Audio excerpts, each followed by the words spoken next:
Mitchell versus Wisconsin.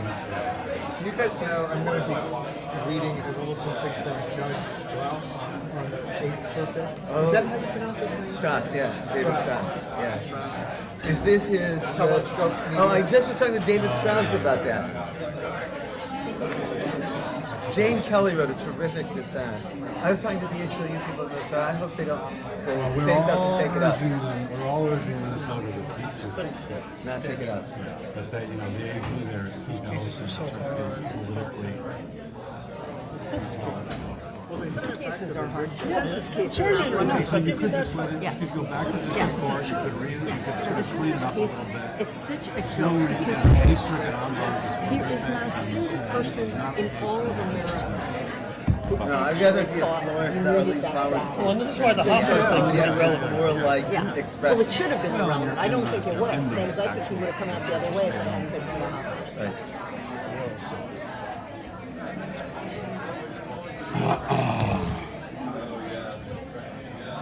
One more chair. There's one on the What?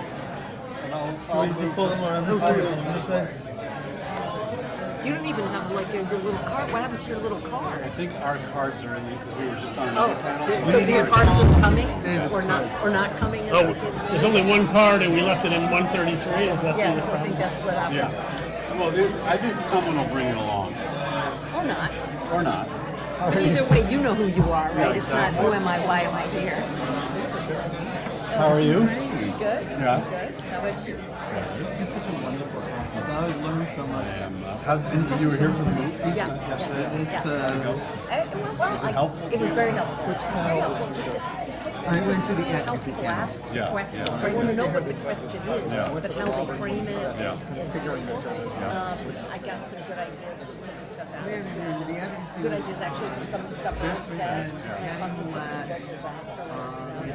Adam It's and good. one And you know, we're doing one on the 27th out of Stanford. We'll send you a It was not flyer. well attended.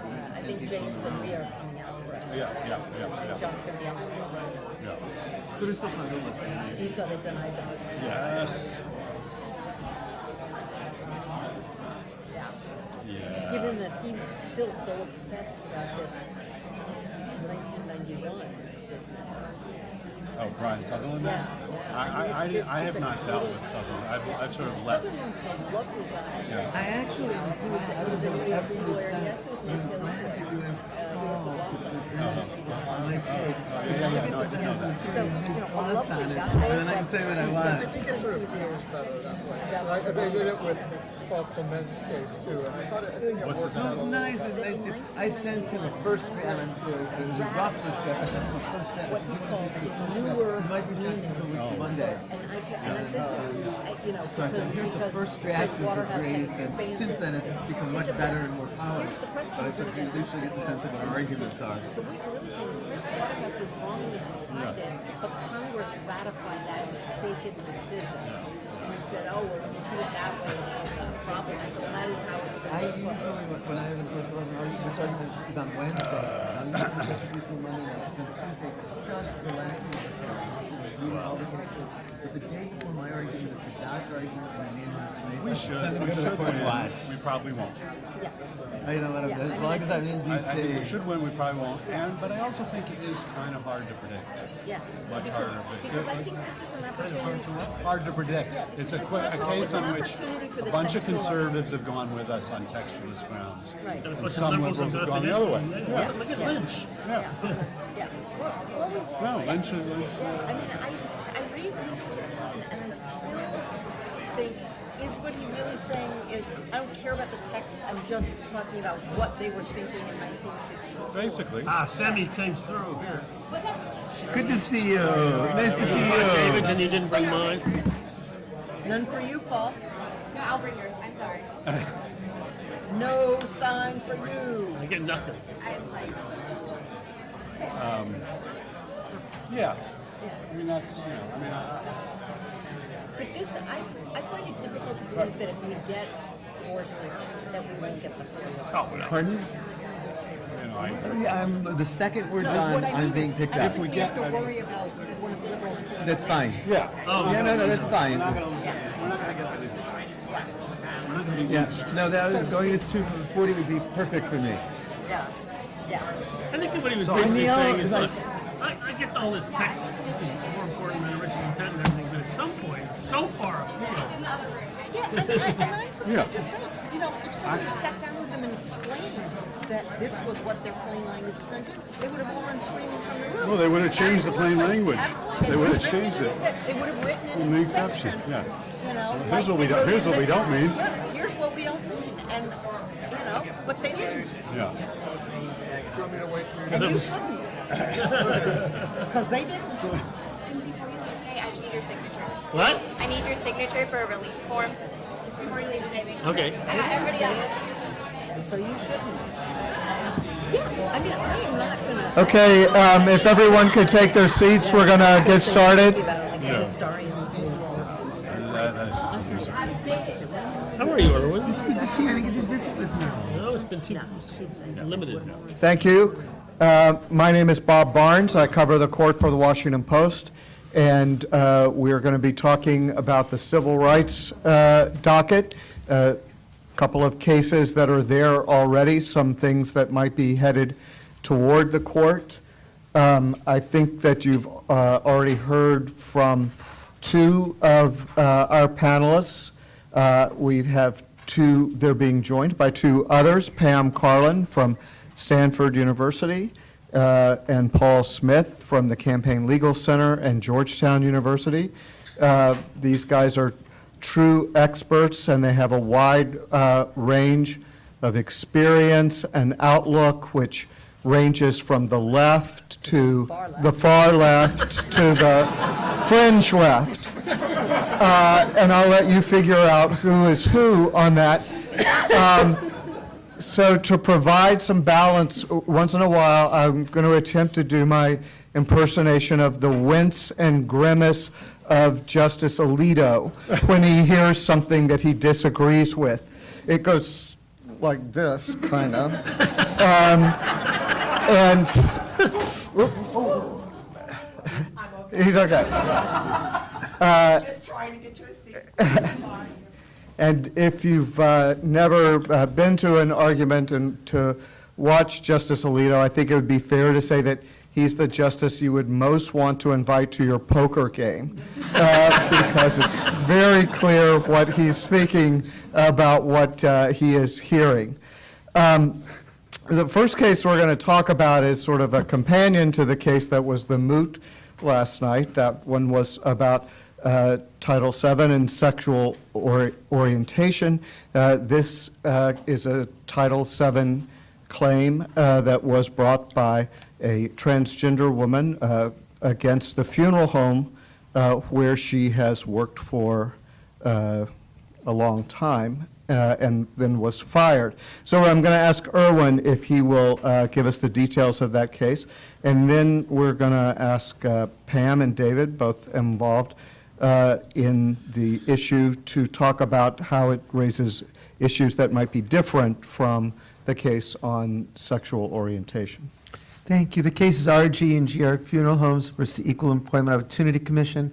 It'll be argued on Tuesday, October 8th, the same day that Pam's going to be arguing the Altitude Express versus Zarda and Bostic versus Clayton County case, which was the basis of the moot court last night.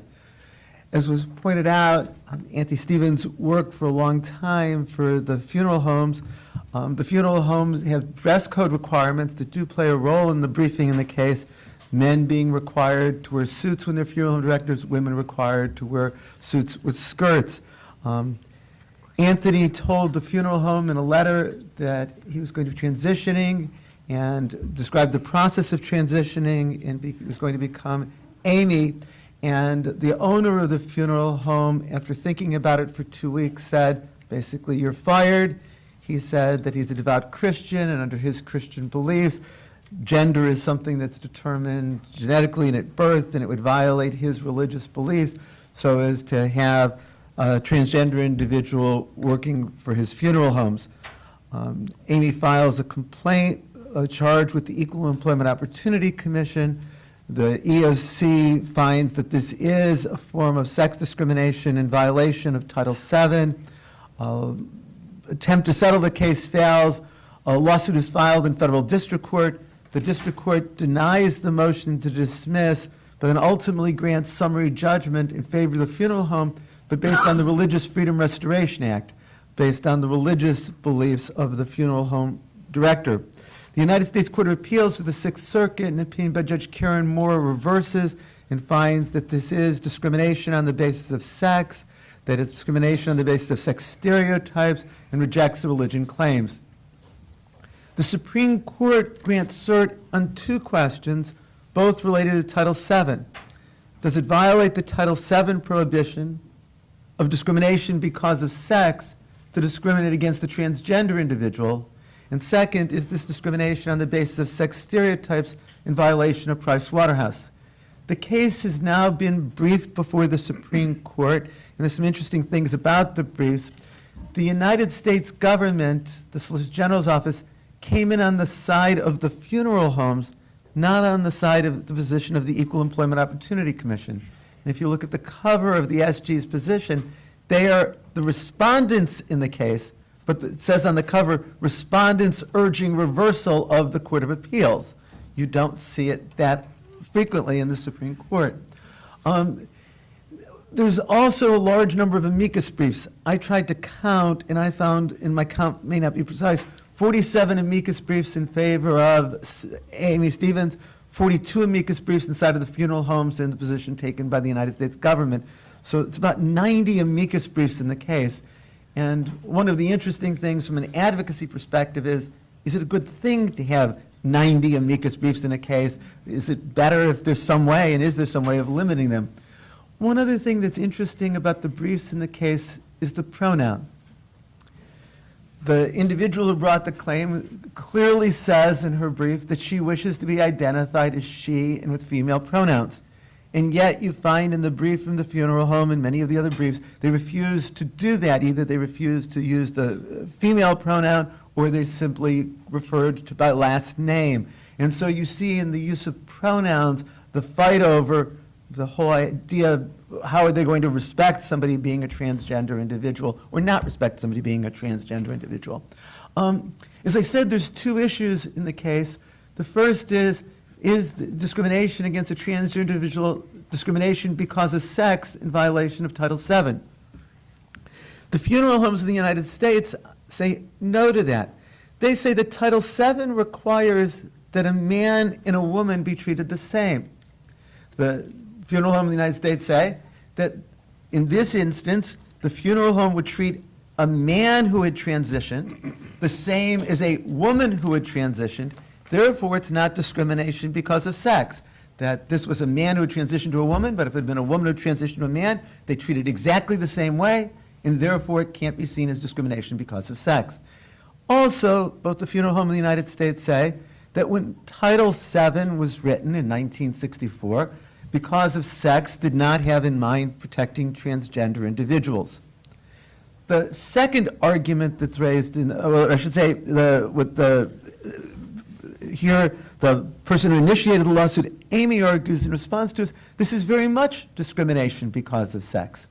That as a transgender woman wearing a skirt, she was being fired, but if she were not a transgender woman and she wore a skirt, she wouldn't be fired. Or if a man wore a skirt, he would be fired, was presenting himself as a female would be fired, but a man who presents himself as a man isn't. And in this sense, there is a similarity to the argument that you heard last night of what does it mean to discriminate because of sex.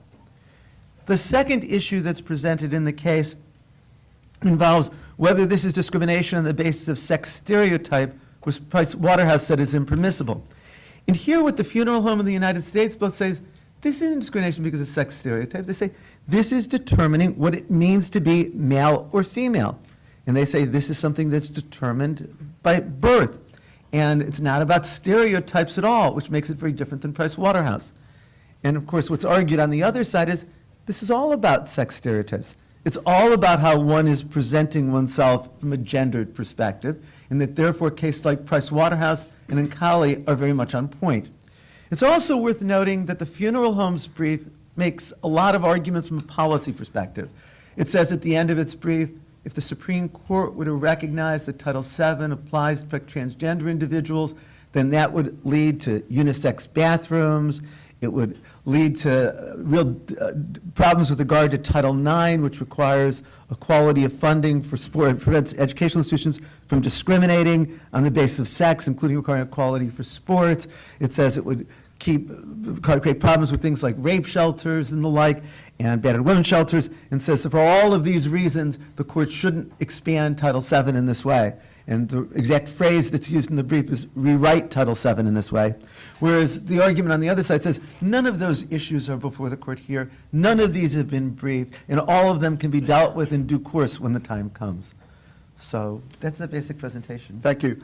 There's I think, interesting thing in the briefing that this letter was sent to the funeral home director and the fellow employees saying, when I return to work after vacation, I will be Amy Stevens, dressed as a woman, the way I feel I am. Was fired because the funeral director said quite plainly, this is a man who wants to wear a dress, and we can't allow that. The brief also says that Amy Stevens was advised that she had to live as a woman for a year before beginning a transition. And so it raises a lot of fascinating questions, it seems like.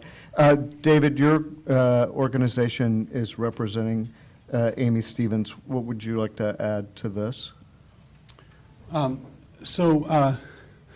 think that for those of you who were here last night, there's obviously tremendous overlap between the question of whether discrimination on the basis of sexual orientation is discrimination because of sex, and discrimination on the basis of transgender status is because of sex.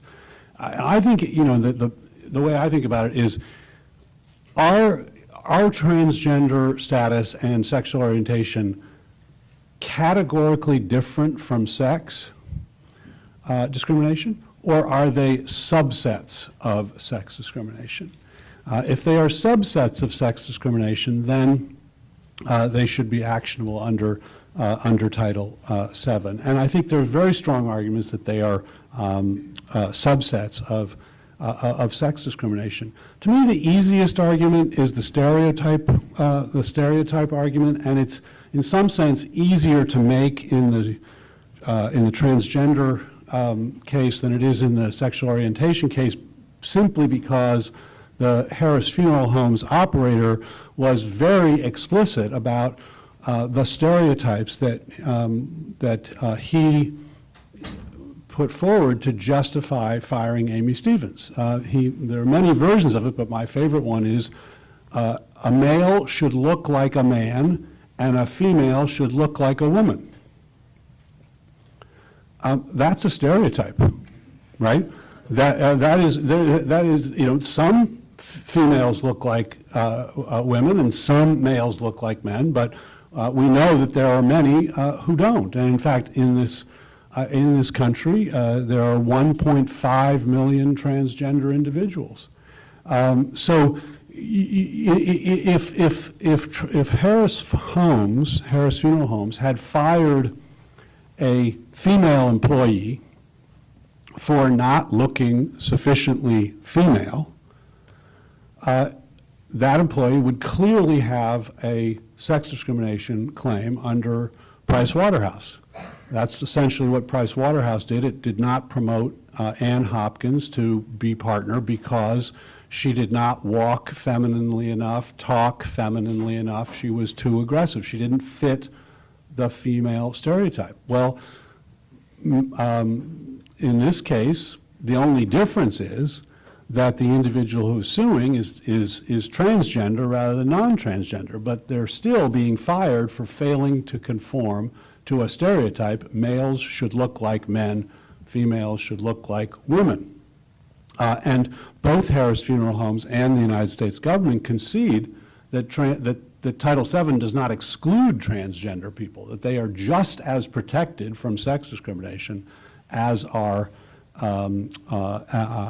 anybody else. And so the narrowest way to decide it would simply be that. These are, he justified it on the basis of sex stereotypes, and there's no reason that transgender individuals are excluded from that general protection. I think to me, the argument on the other side is the argument that, no, we're not discriminating against people because of their sex. We're discriminating against men and women equally if they are transgender. Right, that's the notion. And transgender is something different from sex. But if transgender is actually just a subset of sex discrimination, then that's not really an adequate response. And I think one way of seeing that this is not, this sort of equal treatment, it does not negate the act of discrimination, but actually doubles the act of discrimination, is to imagine the Price Waterhouse case, where Price Waterhouse didn't promote Ann Hopkins because she was seen as not sufficiently feminine. As the United States concedes in this case, if Price Waterhouse had also refused to promote a male employee because he was insufficiently masculine, that would not negate the discrimination. It would double the discrimination. It would be guilty of 2 acts of discrimination. So in this instance, Amy Stevens was fired because she fails to look sufficiently male when she lives and presents herself as a woman. He is enforcing against her an obligation that because she was assigned male sex at birth, she must appear male. And if he turned around and said, well, someone who is assigned female sex at birth must also live consistently with their sex, that is enforcing against that individual a female stereotype, right? That she must live and appear as a female. The enforcement against men of a male stereotype is not negated by the enforcement against women of a female stereotype, and vice versa. And so I think, I think I will stop there. Happy to talk about dress codes if people want. Pam, can you talk about how you see these cases either fitting together or being separate? Well, they are separate, but different, let's say. Sure. So let me just say something, 3 points about the Stevens case that I think are interesting insights into the court. One builds off of what Erwin said about both the Solicitor General and the company going out of their way not to use any pronouns in their briefs. And a couple of years ago, the Supreme Court had a Title IX case involving a transgender individual, the Gavin Grimm case. Gavin Grimm is a transgender boy. And one of the amicus briefs that was filed in that case, because he was a child at the time, the way the case was captioned was GG and his next best friend, which is the way of referring to the parent. And the brief said on its cover, GG and her next best friend, and the clerk's office of the Supreme Court actually sent the brief back to the party and said, you've got to use the proper caption in the case. So it'll be interesting to see at oral argument how the Supreme Court refers to Ms. Stevens and the like. Second interesting point I think about the case is the Supreme Court rewrote the question presented here. That is, the funeral home wanted to focus on dress codes a lot. And the Supreme Court rewrote the question presented so dress codes don't appear anywhere in the question presented. And yes, yet both the company's brief and the government's brief spend a huge amount of time on dress codes and bathrooms. And this case is not really about either because, the funeral home would have fired her regardless. The third point, which I find deeply ironic in this case, is this is a funeral home that has not in the last 25 years hired a woman to be a funeral director. So it's kind of, there's something just atmospherically odd about this, which is they wouldn't have hired her if she had transitioned before she got there and came to them and said, my name is Amy Stevens, I want to work for you. They probably would have refused to hire her without knowing her gender identity at all, on the grounds they're not hiring women, and they would have been liable. So, so there's all of this kind of weird undertone to the case. I think the cases, are tandem cases, there are some differences between them that I find really interesting, and one of the ones that I find particularly interesting is the role that religion plays in the two cases in two separate ways. One is that Harris Funeral Homes really is refusing to continue to employ Ms. Stevens because of the religious views of the employer. And you don't have anybody in the Title VII sexual orientation cases directly raising the religious objection, although there's this undertone there. The other thing, though, is an argument that's in the brief from Ms. Stevens, which is an analogy to religion, which is it would be religious discrimination if an employer said, look, I'm fine with hiring Christians, I'm fine with hiring Jews, but anybody who changes their religion, I'm going to fire them, because I think you've got to stick with the religion you were born into. As changing your religion is, discriminating against somebody for changing their religion is religious discrimination, and there's nobody who says it isn't.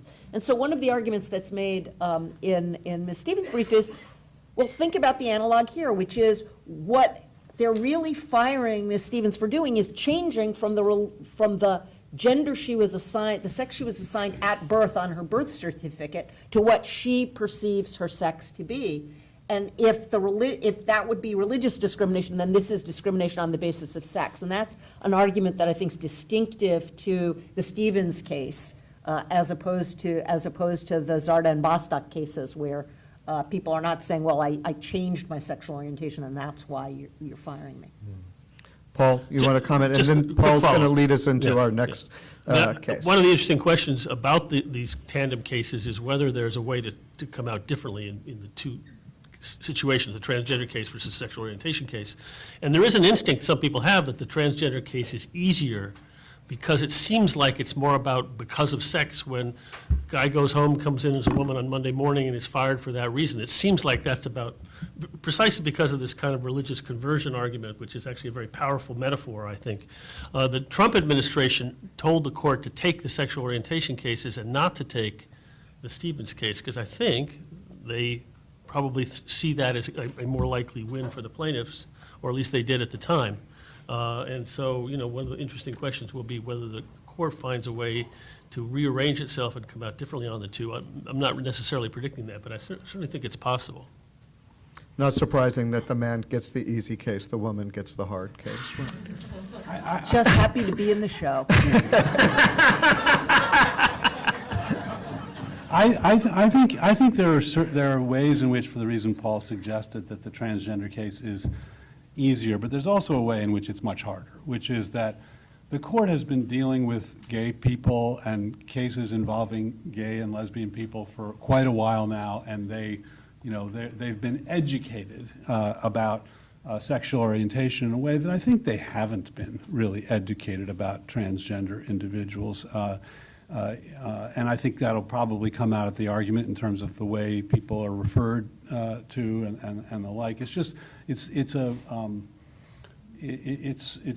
almost like we're back, in the early days of the sexual orientation cases where the justices said, well, I never met a gay person, right? Mm-hmm. So I do think that in that cultural way they're different. I think the fact that they're coming together at the same time will be hard for the court to decide them separately. All right, Paul's going to tell us about another case that the court has already accepted. So the last cases were about whether something is because of sex. There's a case that's about whether discrimination was because of race, although they don't actually use that terminology in the statute. The Comcast case that is being heard this fall by the court involves a very important Reconstruction era race discrimination statute, 42 U.S.C. section 1981, which says that all persons have the same right to make and enforce contracts as members of the white race. This is the phraseology used in 1866 when they passed the law. But basically, it's a law that says it bans racial discrimination in the making and enforcing of contracts, which includes employment contracts, but also lots of other kinds of contracts. And the question in the case is, what does it mean, what kind of causation do you have to get past the pleading stage and prove your case if you're claiming that you were denied the opportunity to enter into a contract because of your race? And the dispute is over whether the plaintiff has to show that race was the but-for cause for the denial of the opportunity to enter into the contract, or it's enough just to show that race was one of the factors, or at least a finder of fact could determine that race was one of multiple factors in a mixed motive kind of situation.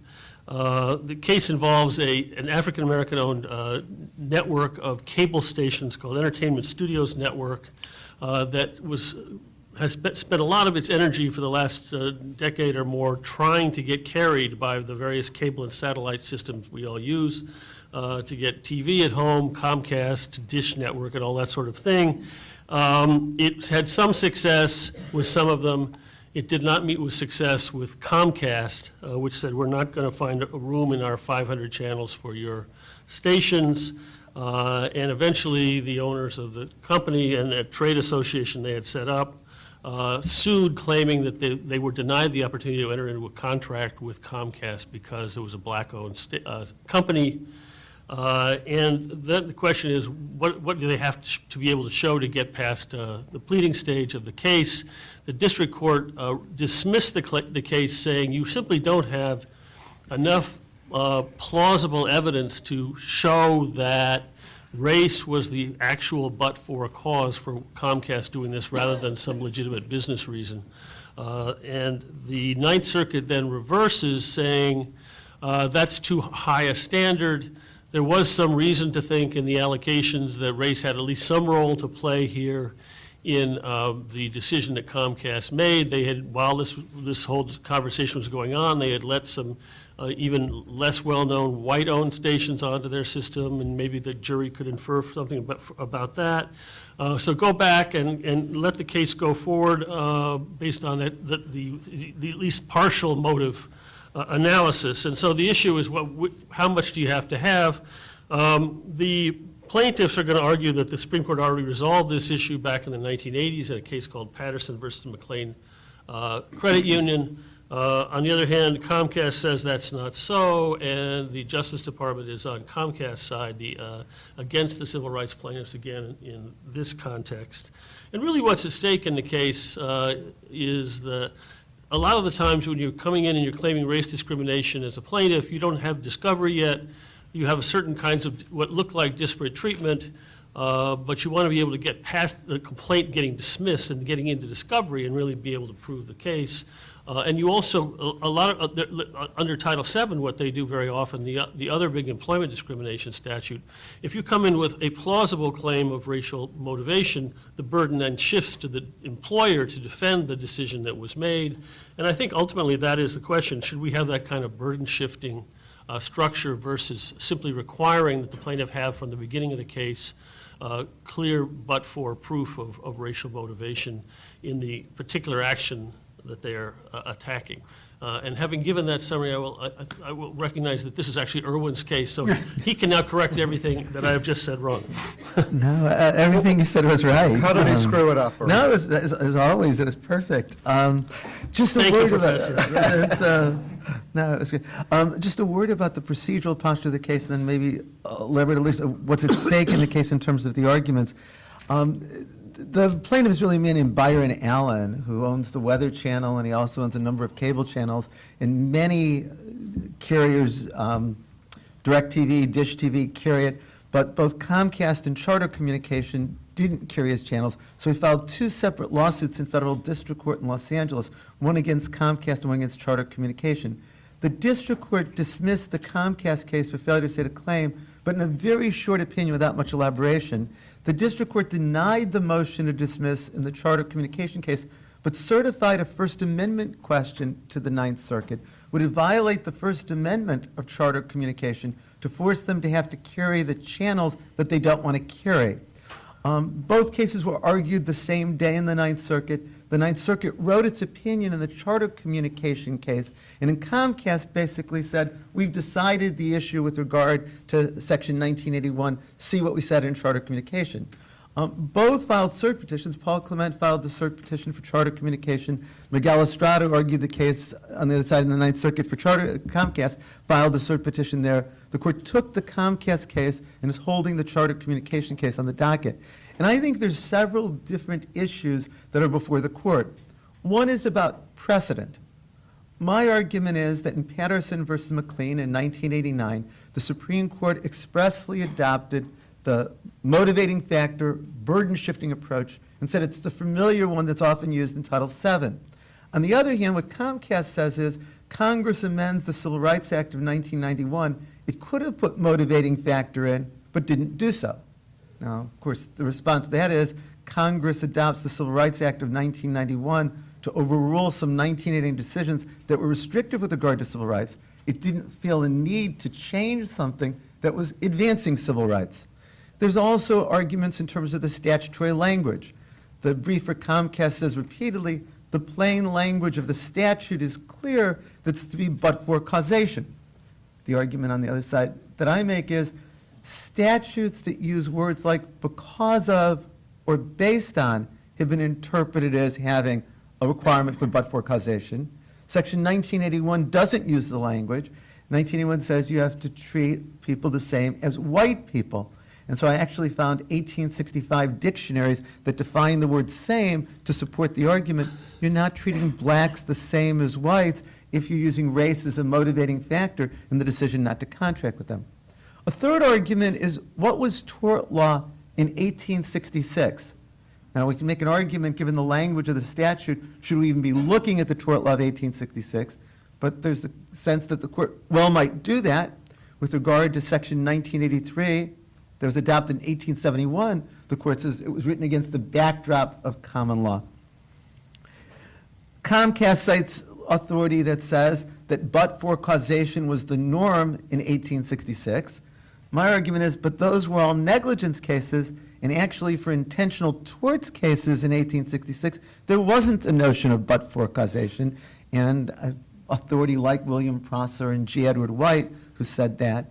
And finally, there's the question, if it matters, of what was the statutory purpose in 1866? Now, some justices may say the statutory purpose doesn't matter, it's just about plain language. On the other hand, some justices do look to statutory purpose. I think it's clear from what the Supreme Court has said that the Civil Rights Act of 1866 had a broad remedial purpose. And ultimately, then the question would be, think about these two different ways of interpreting the statute. There's the one that Comcast and the Chamber of Commerce want that's going to be much more restrictive in terms of the ability of plaintiffs to bring suits. Much harder if the standard of pleading is but-for causation. And then there's the approach that the civil rights organizations that are filing amicus briefs want, and that here the plaintiff wants, that's going to make it much easier for plaintiffs to bring it.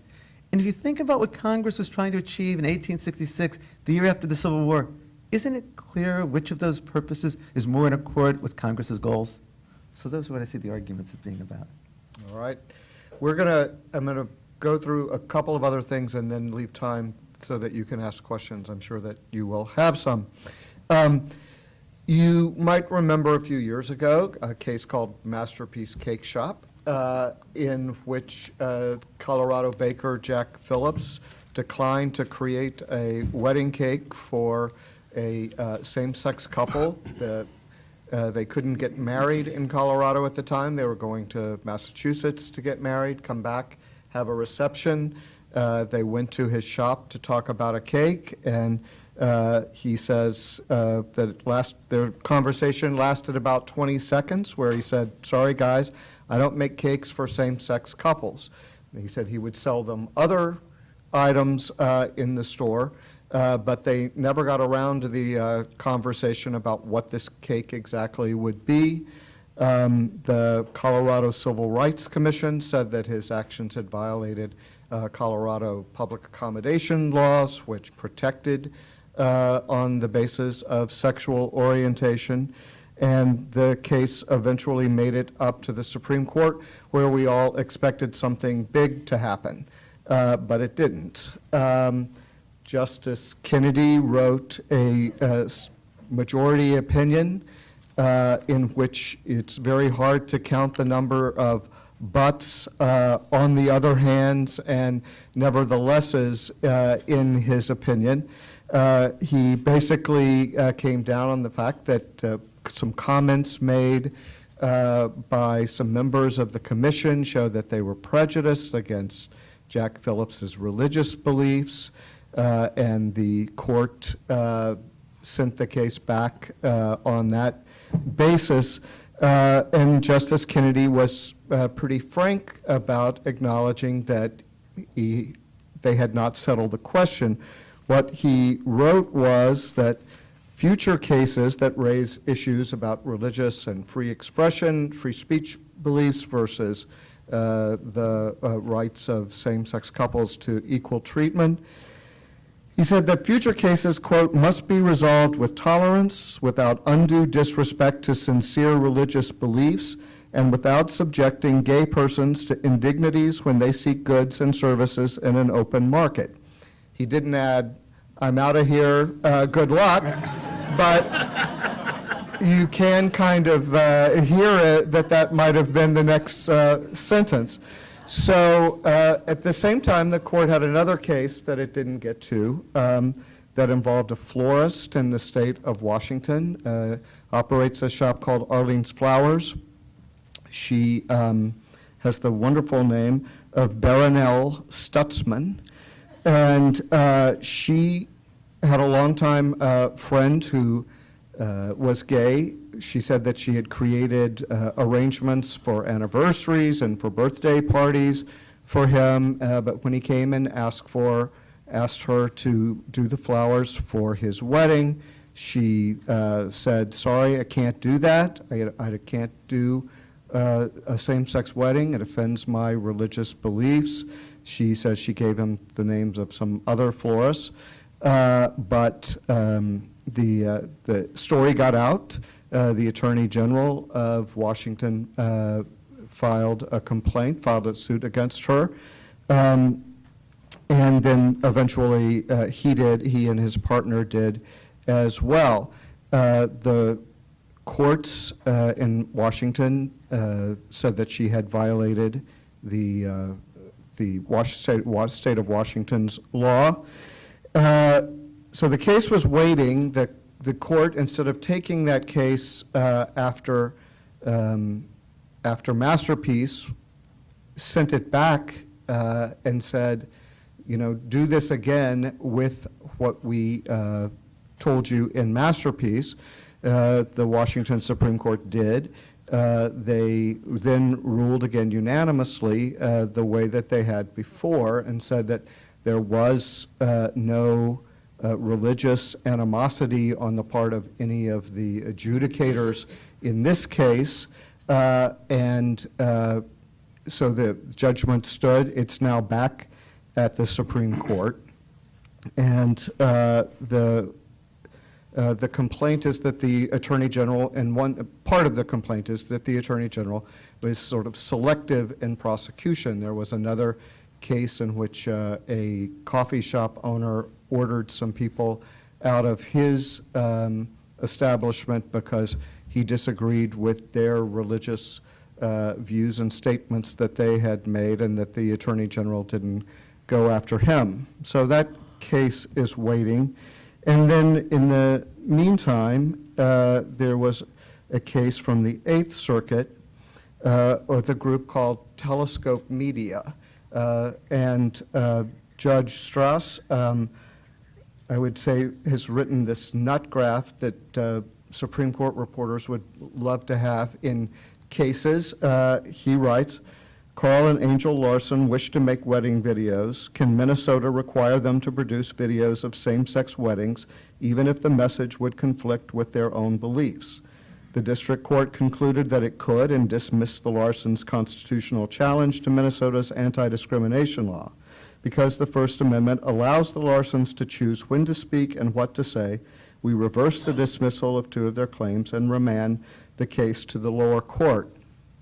There was a dissenting opinion by Judge Kelly that said the Larsons concede that they want to operate a public accommodation that serves only opposite-sex couples, Minnesota's law prohibits that conduct, just as it would prohibit any hotel from denying its services to an individual based on race, any store from refusing to sell goods to a person based on religion, or any restaurant from charging higher prices to women than to men. So nice, clear statements in that case, which I think sets up the question and this tough issue that Justice Kennedy left the Supreme Court with. And so I'm hoping the panelists will weigh in on that. And also this sort of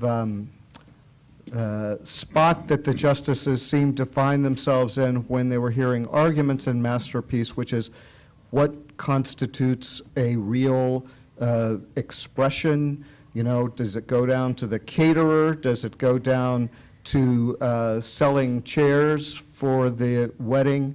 And, you know, is there some way to draw some lines in this? So, Pam, would you start us off?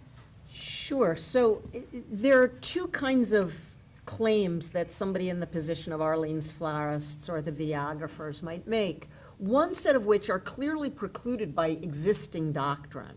Because the Supreme Court held in the Employee Division against Smith case several decades ago now, that a law of neutral applicability cannot be challenged on the grounds that it interferes with the exercise of your religion. So if we have a law that says nobody can drink under the age of 18, then a church that says we want to give sacramental wine to 16-year-olds can be barred from doing that. And so one of the questions I think that's brewing up through the system is, should the Supreme Court overrule Smith? Because otherwise, if you have a neutral law, a neutral anti-discrimination law that simply says no businesses can discriminate on the basis of sex or sexual orientation, then you can't come in as a business and say, well, we have a religious reason why we want to discriminate.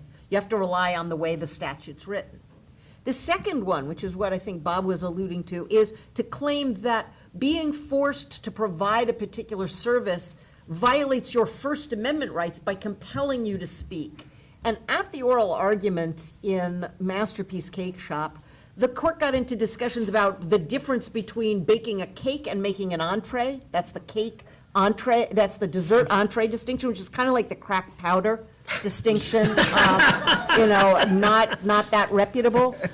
What about the person who drives the limousine? Are they covered, but not the person who you know, who performs the you know, who arranges the cakes? There was a fabulous amicus brief in color filed in the case in support of neither side, just making the claim that cake decoration is a particular form of artistry.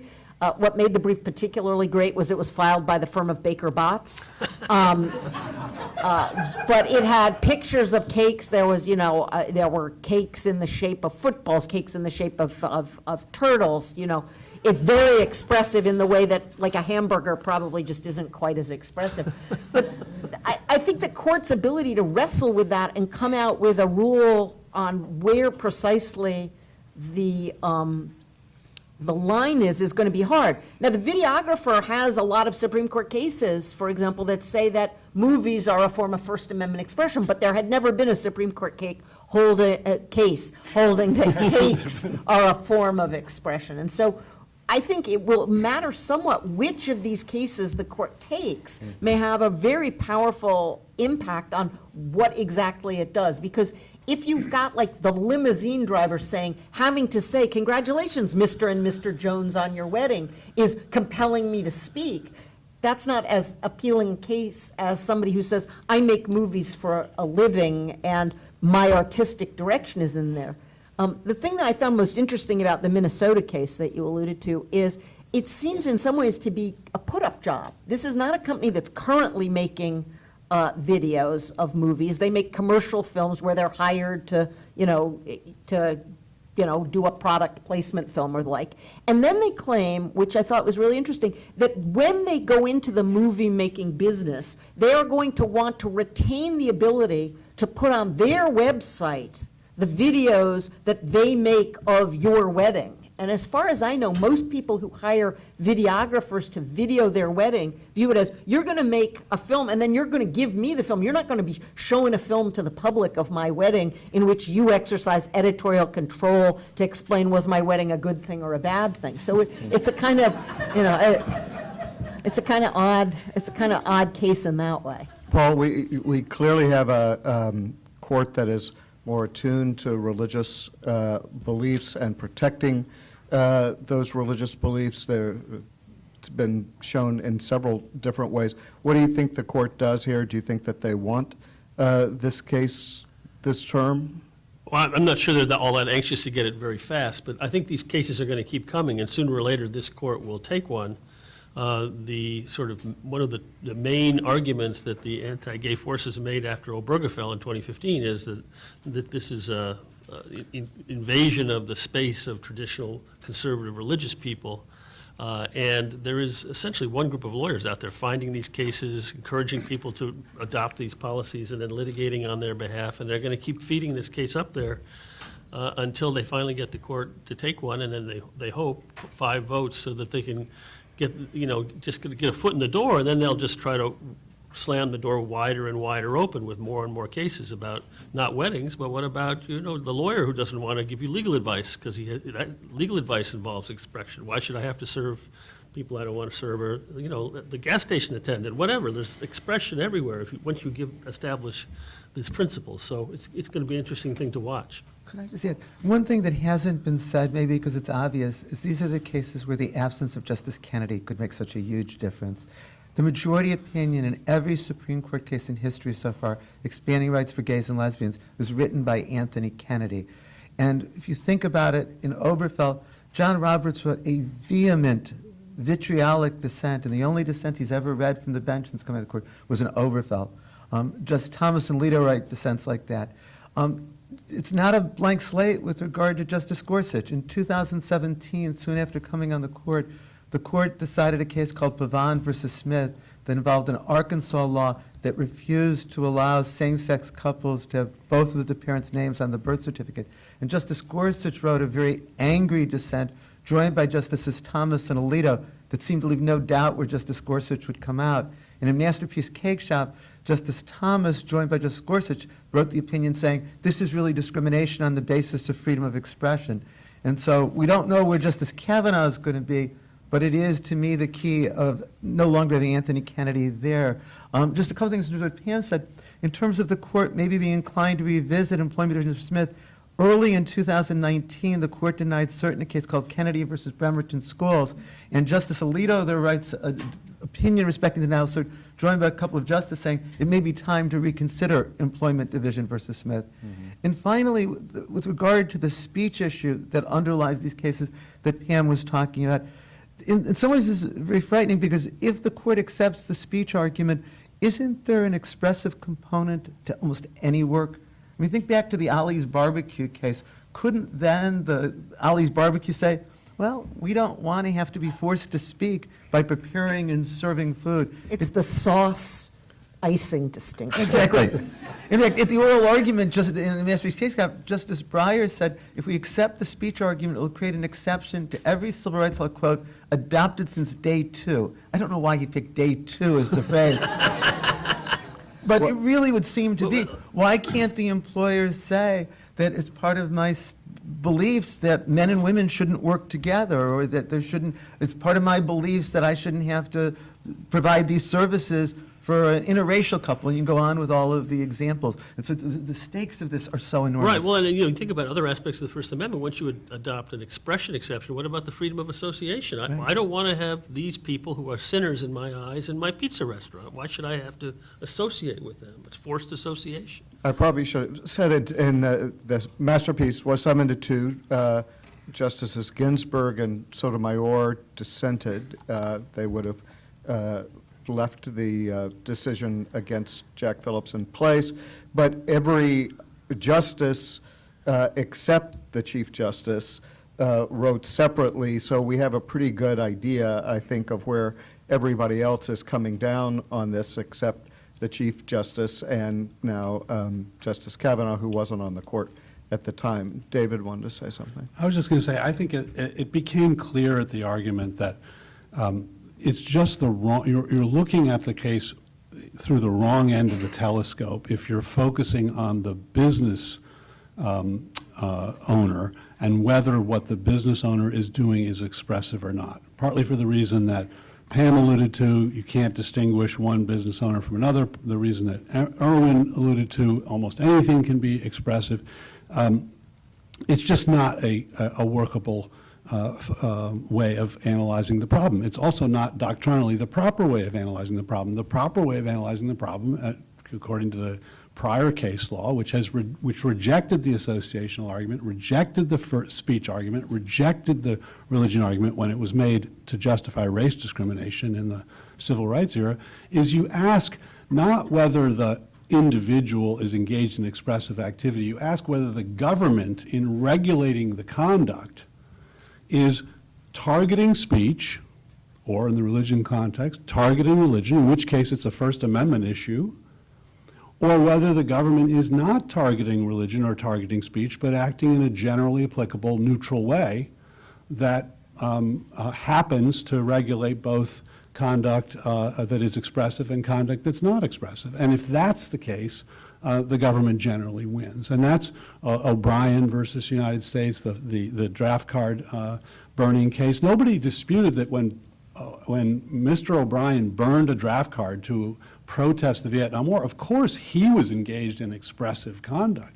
But because the government's interest was not in suppressing a particular point of view, but in preserving draft cards for registration purposes, a neutral purpose, it wasn't a problem. And that's the same thing here. And the court, although it didn't decide the question, it did say very clearly, Justice Kennedy's opinion says, the fact that a business owner has religious or philosophical objections to does not permit him to avoid a generally applicable neutral public accommodations law. So, I think they ended up deciding it in this kind of quirky way, but at the end of the day, I think they'll end up coming out the same way they did on Smith, which is that you can't make every man a law unto himself. And if you recognize a First Amendment exception, you're essentially making every man a law unto himself. I have a retort here from Justices Gorsuch and Alito, but in the interest of time, I'm just going to do the wince grimace so that you'll know that there's the other side to this, and we'll get to Pam, who wants to tell us, maybe she doesn't want to, but she will, tell us about a couple of other things that are out there, foster care, involving foster care, and again, once again, affirmative action. Yeah, those are two different things, not Those are two different affirmative action and foster care. So the foster care case is a case from Philadelphia where Catholic Social Services was disqualified from continuing to participate in the foster care program because it will not place children with same-sex couples. And so it raises, again, this same kind of issue. But in a different context, and it'll be interesting to see what happens when that gets to the Supreme Court. In the longer term, one of the things that this was a technique pioneered by the NAACP in the 1920s, but it's a technique that both conservative and liberal legal movements have used, is to start cases in the hopes of getting them to the Supreme Court, building a record, and then changing the law. And I think on affirmative action, the Supreme Court has two cases that are in the pipeline that I think are likely to get to the Supreme Court in the next couple of terms. One involving a challenge to the affirmative action program for admissions at the University of North Carolina, and the other, the affirmative action program at Harvard University. And the Harvard case has been tried, and we're awaiting a decision from the District of Massachusetts on that. And I think, this is, I would say, of the social issues, the one that Chief Justice Roberts has devoted more of his career to than any of the others, which is he has been an opponent of affirmative action and disparate impact theory, and from the very beginning of his career as a special assistant in the Justice Department during the Reagan years. And so I think the idea behind these cases is to get an affirmative action case to the Supreme Court to get rid of affirmative action before the 25 years that Justice O'Connor talked about in 2003 in the Grutter case, where she expressed the hope that within 25 years we will have gotten to the point where affirmative action is no longer needed to ensure diversity in higher education admissions. Thank you. Does anyone have a question? We have a couple of minutes. Oh, come on, don't make me call on people. Yes. Well, I wonder if you all think that there's any reason to think that Chief Justice Roberts might look at the current and future gay rights cases differently than past cases because of his kind of new position as the Chief Justice and, you know, sort of his institutionalist leanings.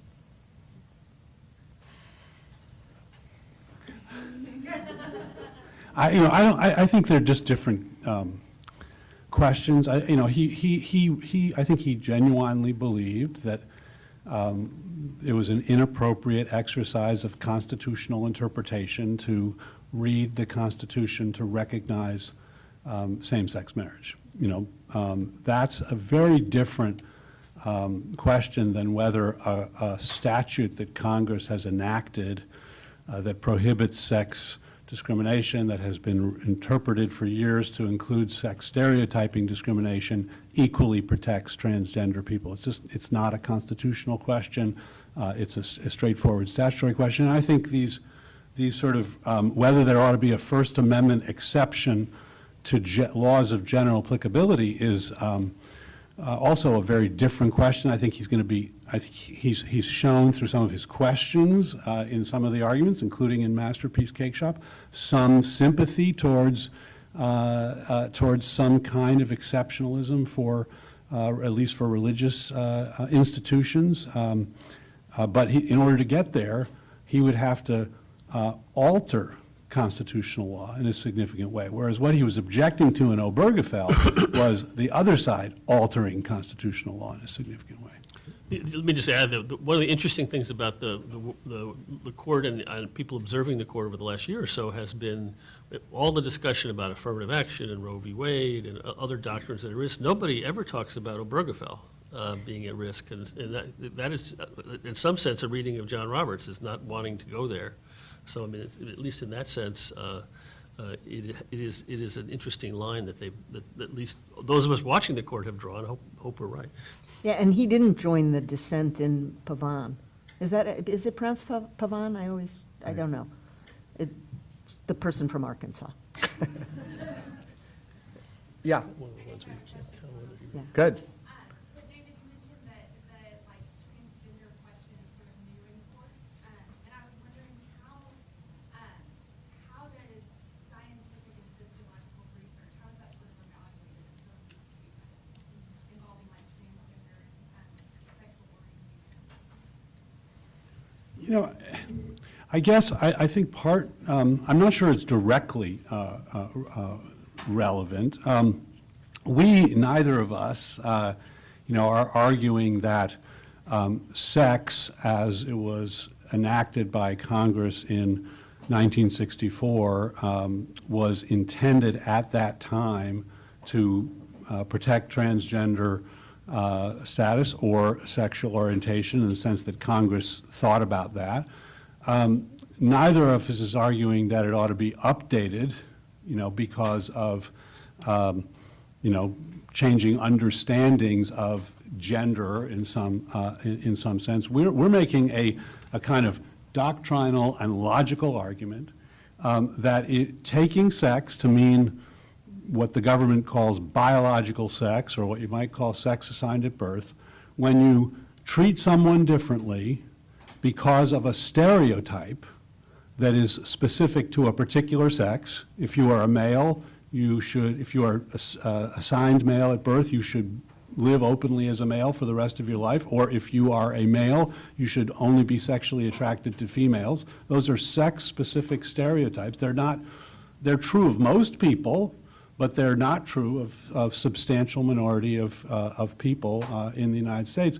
And the enforcement of stereotypes, sex-specific stereotypes, is sex discrimination. So we're not trying to get the court to redefine sex, but just to understand that at the end of the day, an objection to someone for being transgender is an objection to that person not abiding by a particular sex stereotype, and an objection to someone being gay is an objection to that person not abiding by a particular sex-based stereotype. That being said, I think, if these cases had come up to the court in 1964, the result would not be favorable to our position. I think. I'm prepared to go there. I know I'm going out on a limb here, but, But I do think one way in which sociological or scientific or medical changes has made a difference is, in 1964, homosexuality was still listed as a mental disease in the DSM-1 or the DSM-0.5 or whatever DSM they were on at that time. And it would be much harder to make the argument at that time because the court would think, well, you're refusing to hire people who are mentally ill, who are committing crimes, because it was a crime in most of the states in 1964 to engage in most forms of homosexual activity. And so those changes, will have an underlying influence on the court because it will be more ready to follow where the text leads when the text doesn't lead them to say people who are mentally ill deserve protection on grounds of sex discrimination. Right, well, and certainly the amicus briefs that the court has received in all these gay rights cases over the years have intended to teach the justices the reality of what we currently believe and understand about gay people and lesbians, gay men and lesbians. And as David commented, they have had less opportunity to receive those amicus briefs from the groups talking about the reality of transgender people, but they will continue to get educated about that. I'm sure in Stephen's case, there's groups that have come in and said all sorts of background information for the court's reference. It's one of the things the court needs is to have a way to learn about the real world that in cases where those kinds of scientific facts are relevant. Yeah, well, Okay, I'm sorry, that's going to have to be our final word, right? Oh, no, I get to the final word, even though this isn't the final panel, because usually we're the final panel, but this year we're not. And so I get to say thank you. Pam gets the final word. So I get to say, first of all, thank you, Neil, for everything you've done with this conference. And also, thank you to Sammy. So the conference is not actually over. No. There is another panel that will begin in 10 minutes, but let's thank these panelists first.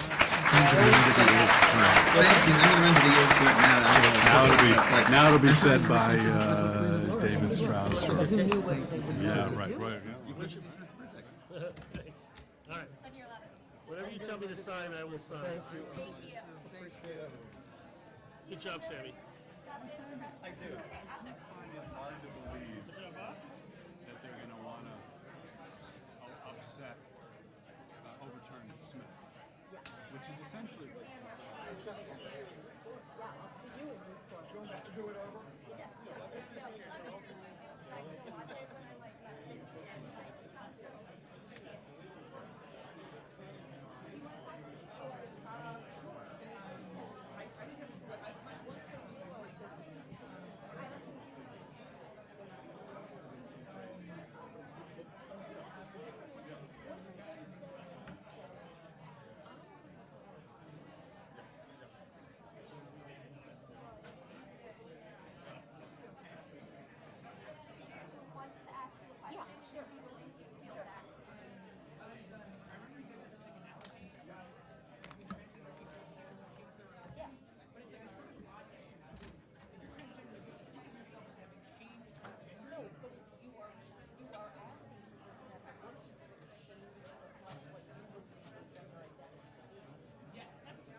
So, in other words, and you have presented for many years and represented yourself as a male, and you say, but I.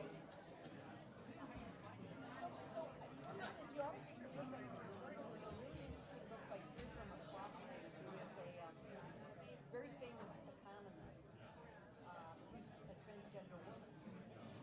She realized she was transgender in 2004, right? So from there, she presented as a woman.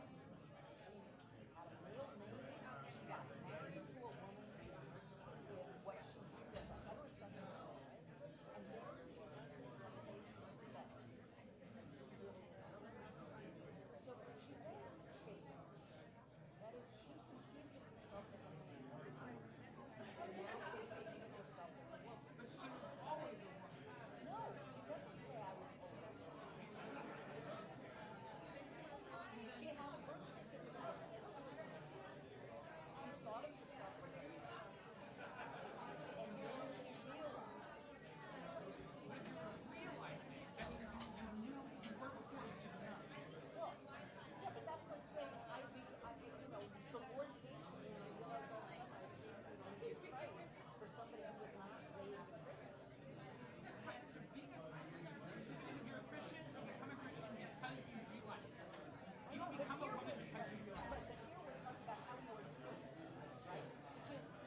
there's a full-blown right to carry a gun. Okay, so that's fully free to be valid for, they have that one in their back pocket if they want to give it over fast. We file all our briefs and other cases. Yeah.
Hi, sorry to interrupt. I just wanted to ask a quick question.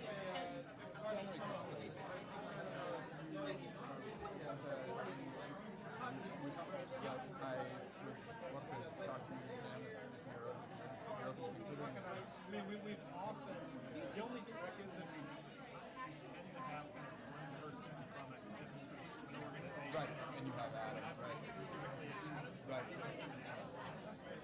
No, I think he should absolutely go over me. I just meant if you had the work. But I can, why don't you just email you and Pam and bring it up and we can talk about it later. All right, cool, thanks. Is it in, do you know when it is this year?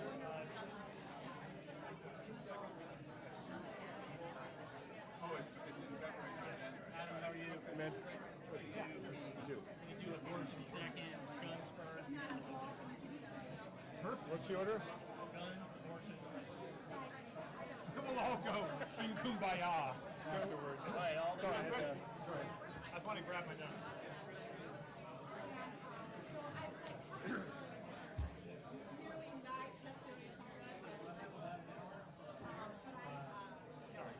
The fact that they scheduled the guns case is a small step in the right direction. Perhaps. I mean, they can. They can always take it off the docket, and I always expected anyways. I expected anyways that they would want to at least put us through the paces of argument and everything else. So we'll see. I am, okay. But we'll see. And then abortion and religion. Okay, awesome. Hey, man. Hey, how you doing? Talk about whatever you Hello, like. Paul. How's it going? You just mentioned our scheduling, and I guess I should apologize to you for the Monday after Thanksgiving. I'm sure it's intended. Is that your for us. fault? I'm sure it's meant for us. So this is one thing that you have to feel the pain that we're feeling. Yeah, no kidding. No kidding. We both did something wrong that day. Oh, well. I've successfully avoided that day my entire career. All right, why don't we get started with the last panel of the day? Some of your Thanksgiving guests are. So we have an all-star lineup with us. They don't really need long introductions, so I won't spend much of our time. Paul Clement from Kirkland and Ellis, Jeff Fisher from Stanford Law School, Adam Liptak, of course, from the New York Times, and David Strauss from the University of Chicago Law School. And we're going to talk about the docket as it pertains to constitutional rights. So we're going to talk first about a Second Amendment case, and then what's going on in terms of abortion rights on the docket, and then finally a little more, the last panel covered some religion issues. We're going to talk about those as well. So I will just give it over to Paul to talk about New York Rifle and Pistol Association versus City of New York. There's a mootness issue and a merits issue, and he can introduce the case, and then he and Jeff Fisher, who's also involved in the case, can talk us through the issues. So, Paul? Are you sure there's a mootness issue? Well, there's an issue. This is the courts, first venture back into the Second Amendment for about a decade. Just to give you a short history of the Second Amendment, it was part of the Bill of Rights in, roughly sort of 1789. It was kind of, largely ignored until about 10 years ago, or 15 years ago. And the Supreme Court, in a case called Heller, sort of settled a question that many had thought had previously been settled the other way, which was whether or not the Second Amendment protects an individual right as opposed to just a collective right, or really almost like the rights of the states to form militias. In the Heller case, a 5-4 majority of the court decided that the Second Amendment does in fact protect an individual right.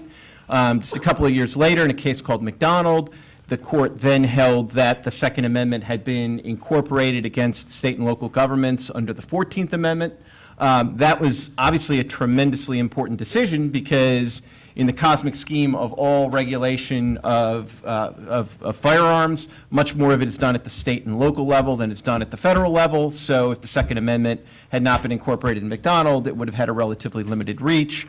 But having been incorporated, it then essentially applied at the state and local level. And so that really kind of set the stage, and maybe an expectation that, having sort of revived the Second Amendment and kind of, revived the idea of it protecting an individual right, and then clarifying that it applies against every state and local government, and applied to lots of laws that had been passed during a long period of time when the governing law in most circuits was that the Second Amendment really didn't have much traction. There was, an expectation, at least in some circles, that, this would be a new part of the court's docket, and we'd talk about the First Amendment cases and then the Second Amendment cases, and they'd sort of develop the doctrine and how it applied in various contexts. And instead, what really happened is it seemed like the court was ready in the McDonald decision about a decade ago to incorporate the Second Amendment, and really wasn't ready to say anything else. And so the lower courts had developed a lot of doctrine, occasionally invalidating a state law or two or a local ordinance or two on Second Amendment grounds. But for the most part, I think the state and local governments did pretty well in the post-McDonald era in the lower courts, and a lot of doctrine developed in the lower courts that was fairly deferential to the interests of state and local governments, especially, fairly deferential in light of the Heller and McDonald decisions. And a lot of people, myself included, had spent some time trying to file cert petitions, trying to get the court to get back into this. And the court, didn't seem to have that much interest until late last year, when the court did grant, as it was just kind of at the hinge point where it could decide cases either for last term or carry them over for the October sitting. The court granted cert in a case out of New York, involving the New York licensing regime, particularly for premises licenses. And so in New York City, in a nutshell, there's two kinds of licenses you can get to possess a handgun. You can get a so-called carry license, which is, really difficult to get in New York. I think if you succeed in getting a carry license in New York, you should also play the lottery that day, because it is very difficult to get those. But then the more common form of license in New York is a so-called premises license, which allows you to possess a handgun in your home, but doesn't allow you to essentially to take it out of the home. And in particular, the challenge focused on the fact that you could not take the handgun out of the home to take it to a practice range in New Jersey. You could take it to one of 7 licensed ranges in the city of New York, but essentially nowhere else to train and practice with the firearm. And you also could not take it even to a second home. So if you were so fortunate to have a home in the city and a home in the suburbs, you couldn't have the same handgun in both places. You'd have to get a separate license and effectively a separate handgun for your second residence. So that was kind of where the focus of the challenge was, to this very restrictive regime on premises licenses. And I think it's fair to say, I think, there's much that Jeff and I could probably agree on here. There's much we could disagree with. But I think it's fair to say that the New York regime is pretty unique.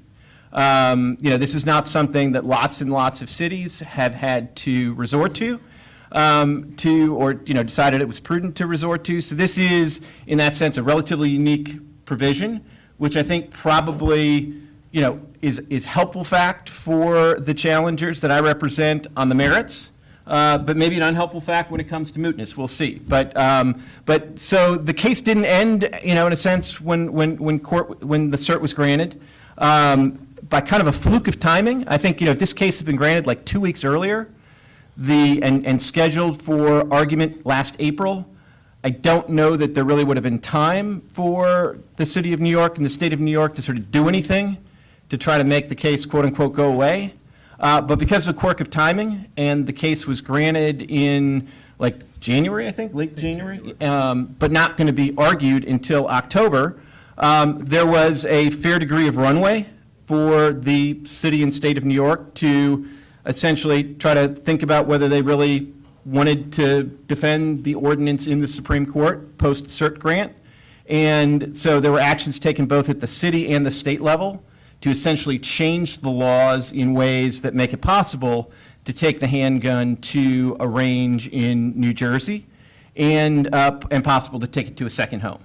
So I think, and we can sort of see what Jeff has to say about this, but I think it's fair to say that what they were trying to do was very much make this case go away, and they followed those actions, well, actually even preceded those actions, but that's inside baseball, but they followed those actions by suggestion of mootness. And so what you really have in front of the court is two separate issues.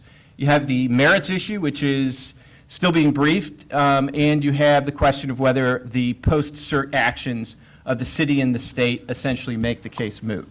I'll talk just one more minute about the merits issues, then let Jeff focus on the mootness issues. All I'll say, at least initially, about the mootness issues is I think both these issues are interesting. So, I think if the court were to decide the mootness issue definitively, at least in a written opinion, as opposed to just taking some motions action, that would be an interesting mootness opinion. And if it decides the merits, it will be very interesting, if for no other reason than it will be, essentially the third meaningful Second Amendment case in the nation's history, or at least in recent history. I think with respect to the case, this is a case that the court could decide very narrowly and really focus on the New York premises licenses regime, the specific restrictions either in the pre-existing law or that continue, and really say almost nothing besides, that this particular ordinance is valid or invalid. I think if it says that it's valid, I think that would be a pretty persuasive holding for all sorts of implications for all sorts of other things. If the court said it was invalid, I think they could either rule quite narrowly, or they could essentially provide some indications that, the Second Amendment may be more protective than some of the lower court cases have suggested, and issuing this decision sort of essentially kind of restart the process that may have started in McDonald of kind of letting the lower courts wrestle with some of these issues about how you actually apply the Second Amendment in practice to particular regulations. There are certainly ways that the court could decide the issue that have implication for the right to carry, which is an issue that's been litigated probably in more cases, including a couple that would be waiting in the wings for the court if it decided that this case was moot and it wasn't going to decide anything in this case. So I think, happy to talk more at some point, but I think that's just a basic lay of the land. On the merits, I think there are different off-ramps for the court to decide the case, relatively narrow or relatively broad. Jump in? Sure. Well, again, thanks for the opportunity to be part of the panel. I'll say a couple words about as Paul says, the two different issues, the Second Amendment issue, the mootness question, and then circle back to kind of where Paul began, is maybe a higher level view of this area of law and where the court is at. So as to this Second Amendment issue in the case, I'll just, I think, echo in many ways what Paul said, which is the court could look at this case in a couple of different ways. One is a very, very narrow question of whether the Heller right to own a gun inside the home sort of includes as an incidental adjunct to that right, the right to transport it from one home to the other or to a firing range to practice. And so it keeps it very much as sort of the Heller home right. And that fits, those sorts of arguments fit within a premises licensing regime. As the case has been briefed in, at this stage, there's also a layer of briefing, I think it's fair to say, in Paul's briefing and the others, and in general on the amicus briefs on the other side, that is also a much broader conception of how the court should think about this case as the Second Amendment truly outside the home, as a distinct component of the Second Amendment, the right to bear arms in public and to carry them in public. And that would be far, far more significant if the court thought of the case that way. I mean, for my money, that would be this would be a very odd case to do that in, not just because of the mootness thing, which I'll talk about in a minute, but because, as Paul said, that New York City has two different licenses, a carry license and a premises license. And so if the problem is the city is being too strict when it comes to the right to carry in public, you'd think the challenge would go to the carry regime, as it is going to in a New Jersey case that the court is holding right now. So it'll just be interesting to see how the court approaches all of that. And I'll say the one other interesting thing, and maybe Tim, you'll want to say a word about this, is that there's some interesting conversation, kind of a battle of analogies in the briefs as to whether the Second Amendment should be thought of as a right like everything else, or as, to put it the other way around, a second-class right.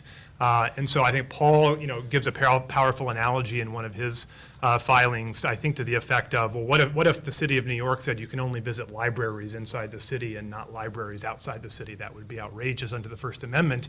And so if you move that down to the Second Amendment, that should just decide this case. On the other hand, the city's position is that well, as a matter of Second Amendment law, there should be some compelling interest versus narrow tailoring and some means end scrutiny that would enter the picture somewhere here, and that's being fought against to the other side. And so we're saying, well, geez, that would make the Second Amendment like a super duper constitutional right and not like the rest of the rights if the city didn't have the opportunity to come in and explain itself as to the public safety rationale and the like. So if to the extent the case gets litigated and argued and decided on the merits, it'll be interesting to see how the court views that debate. As to the mootness story, it's in some ways very, very simple, so I'll just lay it out, and I'm happy to let Paul or the others jump in. As Paul said, after the court granted cert, the city commenced a notice and comment proceeding. The actual law at issue in the complaint targets and in the lawsuit is a city regulation that is a notice and comment regulation of the city of New York. And so new proceedings were set underway at the city level. Meanwhile, in Albany, the state legislature took a fresh look at the state's gun regulation regime. And in July of just a couple months ago, both of those processes ran to their completion with the I think in the order, the state of New York first enacted a law that the governor signed, giving any individual with a premises license the right to transport that gun to any other place in the state where he or she has legal right to have it. And so that obviously it covers not just shooting ranges and second homes, but other places where the person would have a legal right to have it, and saying any local law to the contrary is preempted. The city itself also changed its law to conform now to state law, and provides, I think as Paul said, that people can now take their guns to their second homes or to firing ranges outside of New York City with a premises license.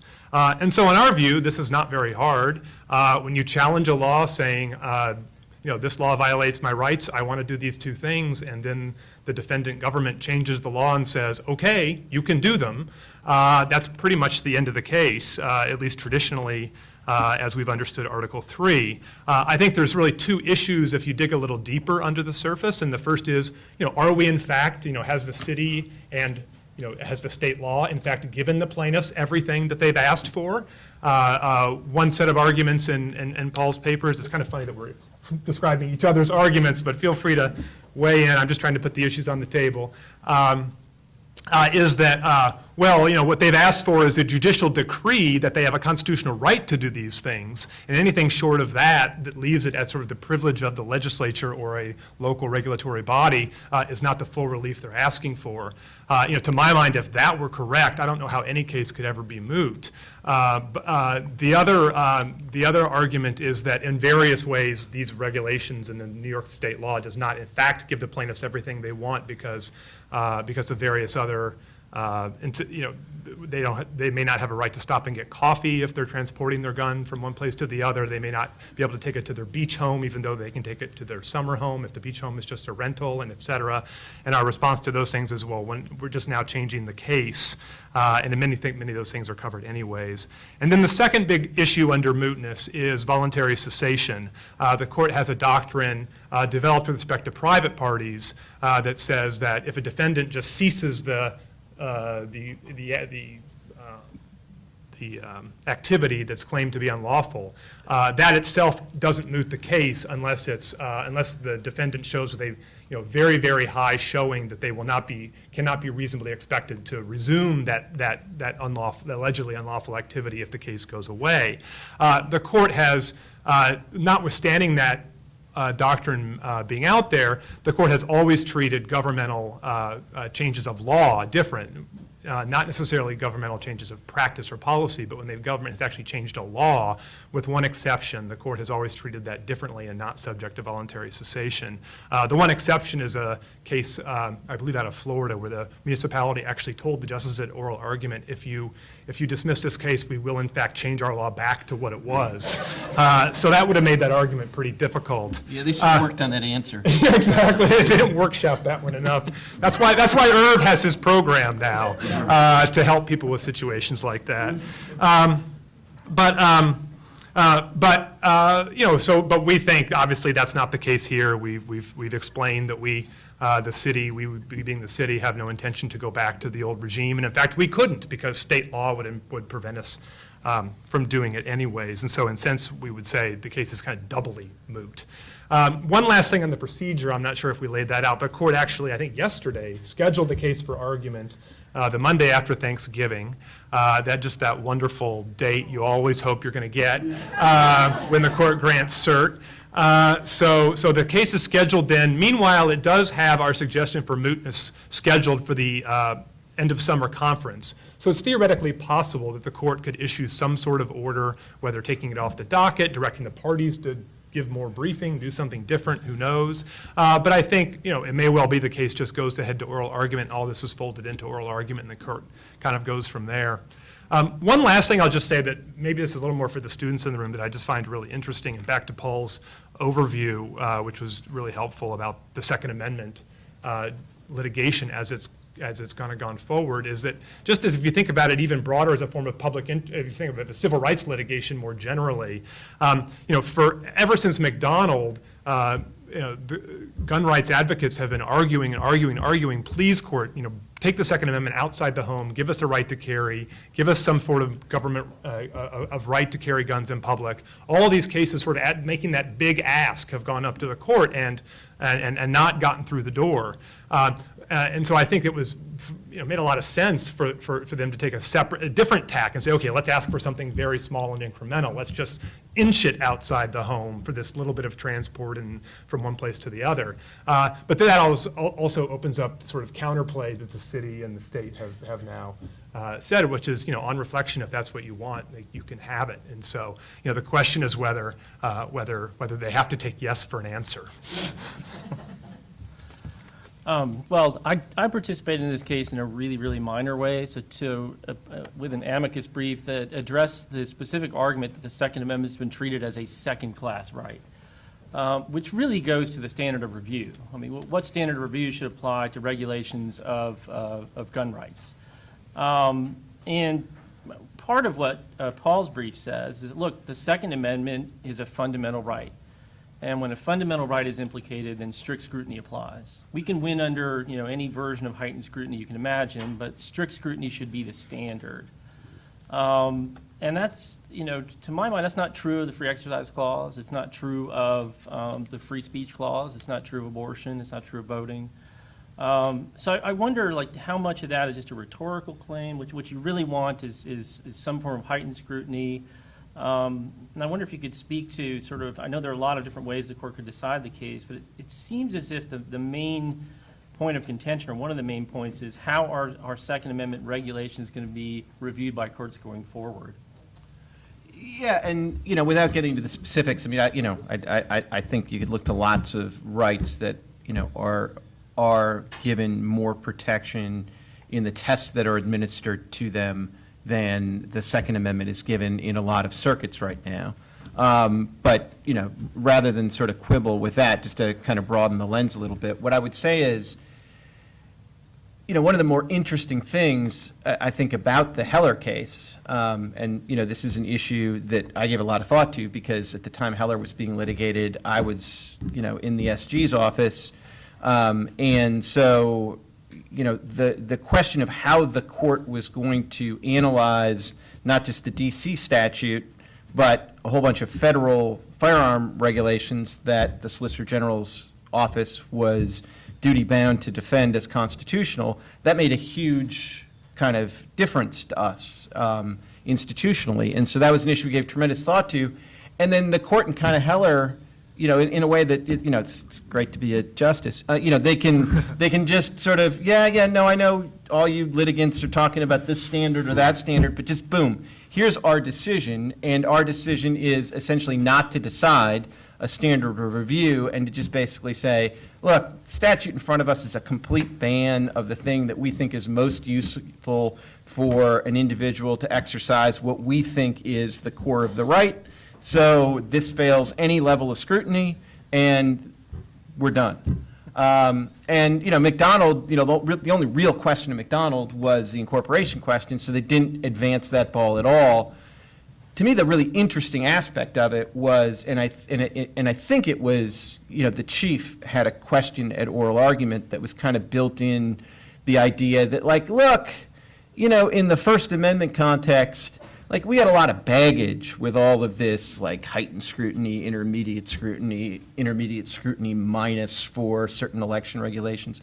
Like, why, when we're kind of breaking new ground, why do we want to sort of, take all the baggage from the First Amendment? And I don't think he quite said it, but I think implicit in it was the idea that maybe he didn't think the court had necessarily covered itself in glory in the way that it had analyzed all the different First Amendment issues and kind of layered sort of doctrine on top of doctrine in ways that, I think in fairness, in a decent number of First Amendment cases, the entire argument is really about which box you stick the law into, because that's going to dictate the outcome. And there's actually less discussion among the parties as to whether the law is kind of, vel non, kind of more consistent with the thrust of the First Amendment or not. And so it's just a long way of saying, I think it's kind of where the chief seemed to be. I think it's maybe a fair inference that the chief is going to be a very important vote in this case. And so, I wouldn't be that surprised if the court in the end here, says something about how to analyze these cases, but doesn't necessarily sort of satisfy the urge to say, oh, it's strict, or it's intermediate, or it's, the fill-in-the-blank test, but just continues this kind of almost like common law process of trying to deal with these cases. I don't know, but it'll be interesting to see. Could I ask one Second Amendment question? So what do you guys make of this very odd brief from Senator Whitehouse? Is that a Second Amendment question? It's a Second Amendment question. It makes the point it makes the argument that the Supreme Court is illegitimately partisan and irretrievably broken, and if you were to rule in favor of Paul Clement, that would be the end of everything. And then every single Republican senator writes a letter and said they're really talking about court packing, and don't worry, guys, we're with you. Who does this? How does this play into the case? Does it matter to the decision-making process at all?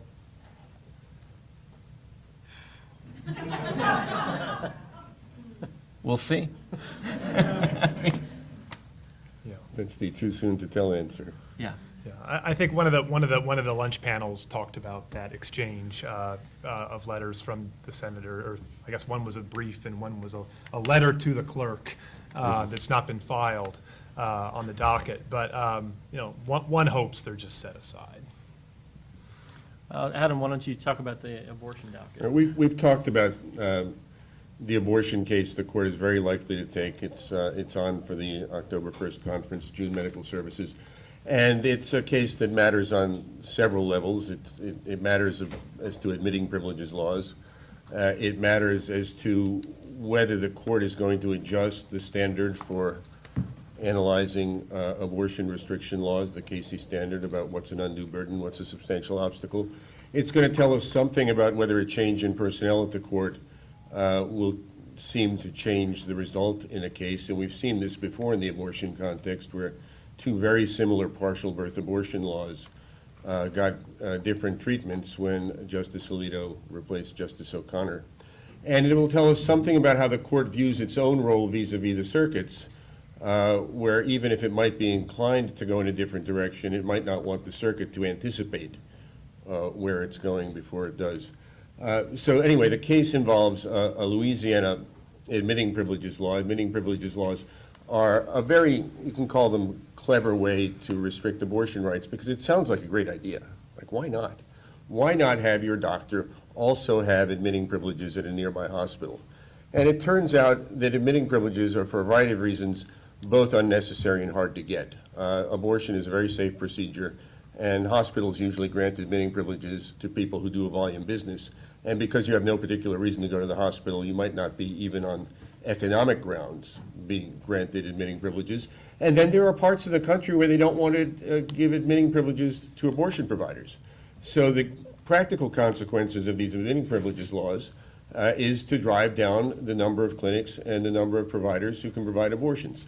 In 2016, the court looked at the Texas version of this law, which most people thought would have driven the number of abortion clinics in the state from about 40 to about 10. And 5-3, Justice Breyer, writing for the majority, analyzed this in a cost-benefit kind of way. The asserted interest in favor of these laws is advancing women's health. And Justice Breyer concluded that not a single woman would be better off as a consequence of having such a law, but it would impose very significant burdens, notably long travel times, in getting to abortion clinics. And in this very mild-mannered, technocratic, cost-benefit way, comes to the conclusion that the Texas admitting privileges law has to be shut down. You wonder whether Breyer was the right person to be assigned the decision by Justice Kennedy, that Justice Ginsburg would have been eager to have the assignment and would have written it more broadly and maybe with more teeth.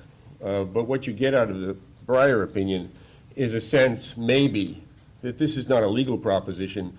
It's an analysis you can do even with an identical law on a different set of facts. And Louisiana has the identical law, and is enjoined by the district court based on the 2016 decision.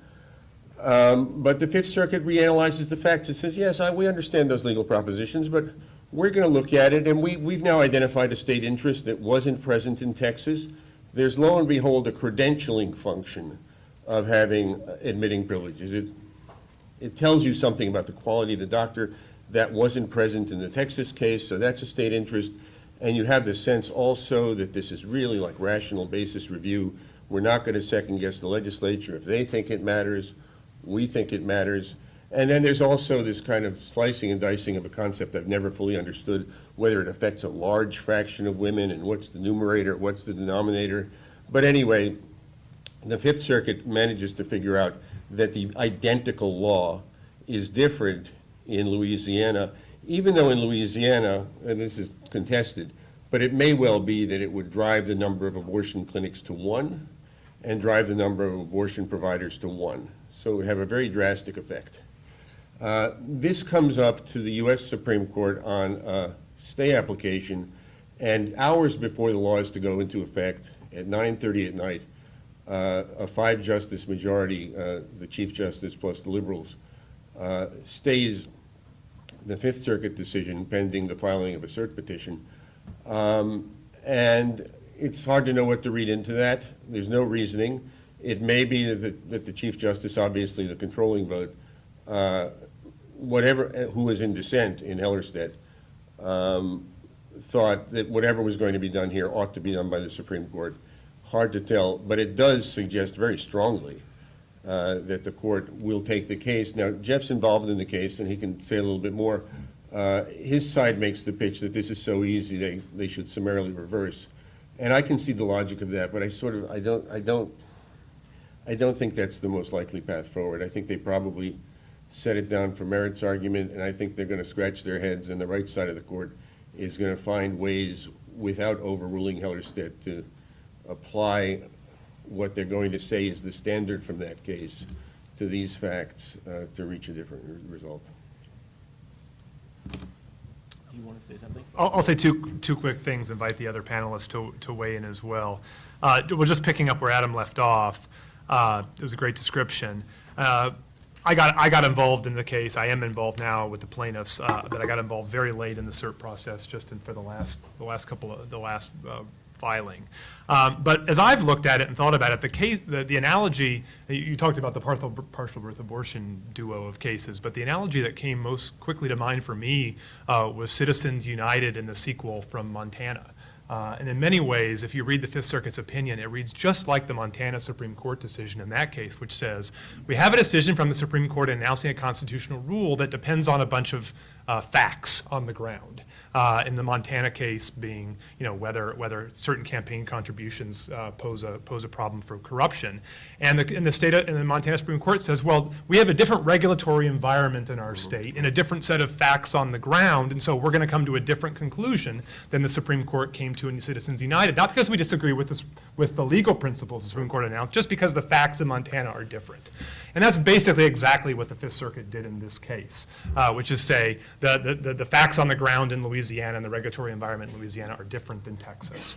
And so, it would be very interesting to watch whether this gets the same treatment that the Montana Supreme Court decision got after Citizens United, which, remember, I think was a one paragraph, maybe two, but I think it was one paragraph from the 5-justice majority in Citizens United saying, we've already decided this case, and Montana obviously has to follow the same rules everybody else does, and not even engaging with the factual And that was a summary reversal. That was a summary reversal.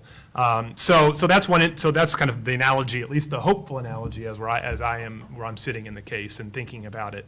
The other thing I'll just say that's kind of just interesting is that the state of Louisiana, and we started the day talking about the other case I'm involved in against Louisiana, Ramos versus Louisiana. Here we have Louisiana again, and at the back of Louisiana's brief in opposition, they say, if you don't accept the Fifth Circuit's distinctions, you should overrule Holmes' Health. So Louisiana has put that squarely on the table for the court and made that request, which will become all the more prominent if the court were to grant cert and hear it on the merits. And remember this morning I said the state of Louisiana had made this curious decision in Ramos actually not to argue stare decisis very hard. And I've always wondered, and this is just pure speculation on my part, but whether the Attorney General's office is sort of realizing, well, if we have to be against precedent in one case and forward in the other, that's going to create a problem, so we'll just we'll make a different set of arguments in the Ramos case and argue for Holmes' Health to be overruled if the court takes cert in the Louisiana case. Well, Adam, I know you've been paying particular attention to this part of the docket. I mean, there was the Indiana case about fetal remains and Hellerstedt. Do you have any sense, and I'll open this up to the panel, how close this court might be to addressing a more frontal assault on Roe and Casey? So it's hard to speak of the court as a unit. I think the Chief and maybe Kavanaugh are perfectly open to abortion restrictions that require the application and maybe the reformulation of the Casey standard. I think we're going to see those cases. I think there are 3 members of the court who would cheerfully put a frontal assault on Roe on the docket. And the cert conference discussions about how fast to move and when will be intense. And I don't think John Roberts is eager. I don't think he's eager in the least to be put to the test, because if put to the test, he's going to vote to strike down Roe. But he doesn't want to be put to the test. So much of this turns on Kavanaugh. But I just don't think John Roberts wants the banner headline, Supreme Court overrules Roe v. Wade. The Supreme Court has enough legitimacy problems without that, and it can do plenty of damage to abortion rights without doing that. I'll just say, I think the only interesting question is whether they'll be left that option. Right. Because Right. states and lower courts, this is Well, part of the conversation we had case, earlier, example, can right. force things up to the court. Even a frontal assault from the state could be forced up to the court. Yep. other thoughts on that topic? If not, we'll move to the religion case, the Free Exercise and Establishment Clause case out of Montana. Yes, case is called Espinoza against Montana Department of Revenue. Adam is arguing the case, and the court, he has it now. So let me give you the background from which this case and issues like the one presented in this case arise. Governments support private institutions that do worthy things in lots of ways. There are private institutions out there providing various kinds of services. There are schools, social service organizations, and so on. And governments support them either directly or indirectly by providing services to them, by providing money to them, or indirectly by using the tax code or tax subsidies to encourage people to give money to these private institutions. These private institutions are both secular and religious, and there are some limits on government's ability to support religious institutions, especially when they do it directly by direct grants of money. This case isn't that. This case is one in which there is no question the government could provide the kind of support to a religious institution that is at issue in this case. But the question here is, what if the government, in a situation which it could provide support to religious institution, decides not to, while still providing comparable support to secular institutions? So specifically, Montana has a program in which you get a tax break if you give money to a private organization that provides scholarships for kids to go to schools. And apparently there's only one such foundation-type outfit in Montana. It provides scholarships for both religious and secular schools, and you can get your tax credit, I think it is, if you give money to this foundation. Montana decided through a variety of steps that based on Montana law, it could not continue to provide funding to this, funding is the wrong word, this sort of support, indirect kind of subsidy to the religious institution. The way it played out was, at first, the Montana Administrative Agency issued a reg saying you can't provide this tax subsidy cannot be available to this foundation because it is funding scholarships for religious schools. That was litigated, and at the end of the litigation, the Montana Supreme Court said, well, actually, we have to strike down this entire tax subsidy program. So the state cannot provide money for this foundation, whether it's providing scholarships for religious schools or secular schools. Nobody gets this money. Religious schools and secular schools will be treated the same way, and nobody will get this kind of support from the state. Now, this question of the extent to which a state can say, well, we know we could provide indirect forms of support to religious institutions, but we choose not to. To what extent can a state say that without stepping over the line and engaging in unconstitutional discrimination against religion, because after all, it's treating a religious institution less favorably than a secular institution? That's a difficult question. It's precipitated a lot of litigation in the lower courts. There are a couple of key Supreme Court cases on the question. One is a case called Locke against Davey, in which a state, I think it was the state of Washington, had a program that indirectly subsidized tuition payments to institutions of higher education, but it decided not to provide subsidies to people who are studying for the ministry, devotional theology. Although you could use your scholarship to engage in other kinds of religious education or religiously affiliated education. You could study theology, you could study a religiously affiliated school. You couldn't study to become a clergyman. And the court said that's okay. The Washington could subsidize that if it wanted to, but it's up to Washington. It has the option, excuse me, to decide whether to subsidize that or not. Then there's been a lot of litigation in the lower courts about just how broad is this devotional theology category? Just how far does it go? How far can a state go in saying, well, that is really too religious, we don't want to subsidize it, before it crosses the line and starts discriminating against religion in an impermissible way? That's one key case. And there's been sort of a lot of talk in the lower courts about how problematic this is, and the petition in the Montana case latched onto that and said, look at how confused the lower courts are on this issue. A couple of years ago, the court had another case called Trinity Lutheran. The issue in that case was whether a program that provided for It actually was an environmental program. It recycled scrap tires to allow for playgrounds to be paved in schools.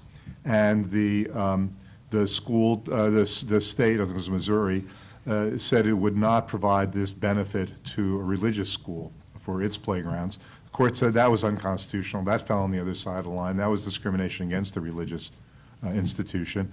But there was a footnote in the opinion in which the chief, a rather peculiar footnote, in which the Chief Justice who wrote the opinion said this is only, basically said, I'm caricaturing a little, but only a little, this is only about scrap rubber recycled to repave playgrounds. This is all it's about, nothing more than that. And that footnote precipitated a dissent or a concurrence from Justices Thomas and Gorsuch saying that's ridiculous, we don't agree with that, this goes much broader, and this sort of discrimination, as they characterize it, against religious institutions is unacceptable in a much wider variety of contexts. So that's the background to the case. It's a very difficult, conceptually very difficult issue, I think, because there are, everyone agrees, I think, there are limits to what the government can do as far as supporting religious institutions. It's implicit in the, it's really almost explicit in the Establishment Clause that even if religious institutions are doing worthy things, as they often are, that doesn't give them the same claim on government resources that secular institutions get. After all, the government operates a system of secular public education and can't operate, let's assume, a system of sectarian education open to all. On the other hand, at some point, it begins to look like discrimination if the government carves out religious institutions from a generally available benefit program. And it's actually, I think, a genuinely difficult line to draw. You can easily think of horrible hypotheticals on both sides of that line. What makes this case really peculiar, and a peculiar case for the court to take, and you wonder whether the enthusiasm of some members of the courts to sort of jump in and resolve this issue in favor of the religious institution got the better of them. What Montana did here was to say, well, we're not going to give this benefit to anyone. So you don't have an instance actually, at least on the face of it, of discrimination. No one is getting this benefit. It's not as if, as in Trinity Lutheran, secular schools are getting it and sectarian schools are cut out of it. No one's getting it. Now, of course, there are contexts in which if you deny a benefit program because you don't want some subgroup to get it, that would constitute discrimination. The sort of the case that comes to mind, Linda Greenhouse mentioned in the column she wrote in the Times about this a while ago, a couple days ago actually, is a case in which in the desegregation era, a locality closed its public swimming pools and it closed them to avoid desegregating. The Supreme Court actually said that was okay, but the case has been pretty well discredited, and it's pretty clear you couldn't sort of close your parks because you don't want to open them up to racial minorities. But of course, religion is different from that just because it is quite clear that the government doesn't have to provide the same sort of support to religious institutions as it does to non-religious institutions in every instance. The sort of hypothetical that I think of is supposing a religious institution said, you know, we have a great way of keeping people who've been convicted of crimes from going back and committing more crimes, which is we proselytize them and we convert them. And we will put our success rate in preventing crimes up against any secular institution out there. Supposing the government is funding some crime prevention programs, does it really have to subsidize proselytization? If the proselytizers can show when we convert people, they commit fewer crimes, that can't possibly be consistent with the Establishment Clause. So there are difficult lines here. As I said, what is striking is that the court jumped in here without realizing this case had the additional complexity that there's actually no facial discrimination. And I think the question is whether, I don't see any likelihood, having taken this case, that they will rule in favor of Montana. I mean, Adam is a genius, and maybe he'll persuade him to do that, but I think it's going to be a tough haul. But maybe they will see this is really not the case in which to decide this question because of this quirk, that what it ended up with is not actually discrimination, but a across-the-board decision to end this benefit program. Thanks, David. Well, I mean, one of the interesting things about the Montana case is it does involve one of the so-called Blaine Amendments. And I wonder if you could speak to how that might complicate, you know, how the court sees this case. You know, there are 38 states have these provisions. It wasn't at issue in Trinity Lutheran versus Comer, but it is here. Yeah, the Blaine Amendment was a proposed federal constitutional amendment back in the 1880s, when, what was the slogan that people ran against Catholic candidate, Romanism and Rebellion? The Democratic candidate ran against someone in the 1880s, Benjamin Harrison, I guess it must have been, in the 1880s. So anti-prohibition, Catholic, and siding with the Confederacy. So it was a period of a lot of anti-Catholic sentiment. This is a proposed federal constitutional amendment. It did not pass, but a lot of states passed little Blaine amendments. The amendment forbade states from aiding religious schools, but it was generally understood that the religious schools in question were Catholic schools. I gather, though, and this is from a sidebar conversation I had with Adam, that while Montana has a little Blaine amendment, it recently revised its entire constitution and reconsidered that amendment, and the amendment was modified in various ways, and there were various explanations given for why there's still a constitutional prohibition against giving aid to religion, including explanations given by religious people who said we would rather not have government sticking its nose into religious business. Notwithstanding that, one of the arguments in the petitioner's brief in Espinoza is that this is all about the Blaine Amendment, and the Blaine Amendment is discriminatory against Catholics. And even though the end result is that secular and sectarian institutions are treated the same way, even though that's true, that's all a result of the Blaine Amendment, and therefore contaminated by the anti-Catholic animus that the Blaine Amendment, little Blaine Amendment, reflects. Is there any kind of federalism overlay here? I mean, shouldn't states be able to make their wall between church and state a little higher, a little lower? I think incorporation means no, right? Well, you know, I mean, that may end up being the answer, but, you know, there used to be language in religion clause cases that talked about the play in the joints between the Establishment Clause and the Free Exercise Clause. And, you know, in Locke v. Davey is, That's right. you know, perhaps going to be the only example of that. But, I mean, you know, that is an example of that, which is, you know, there's some areas where, you know, the Free Exercise Clause doesn't mean you have to fund the ministry education, but even where the Establishment Clause would allow you to do it. I think what makes it tough, though, and I think what's going to make Adam's job difficult here is, you know, the court went through, you know, a very deliberative process to decide that for purposes of the federal Constitution, there wasn't an Establishment Clause problem with this kind of funding, indirect funding of religious schools. And a big part of its analysis to get to that result was that there was a fair amount of attenuation between the state funding and the religious entities, and there were intervening individual choices that kind of, you know, were, I think circuit breaker was a word that was used in one of the opinions. And I think what makes this a tough case for Montana is, at least as I understand the way this program is set up as like a tuition credit, you know, it's pretty darn attenuated. It's even more attenuated than sort of a maybe classic voucher program. And so if you're trying to weigh the sort of interests of the state in trying to avoid this fairly attenuated association with religion on the one hand, and then you're trying to weigh that against a parent who has decided that it's in the best interest of their child to go to school X and not school Y, and the state provides a neutral program to allow them to do that, you know, I think that's a tough dynamic for the state, because it does seem like the individual interest is pretty direct and the state's interest is pretty attenuated.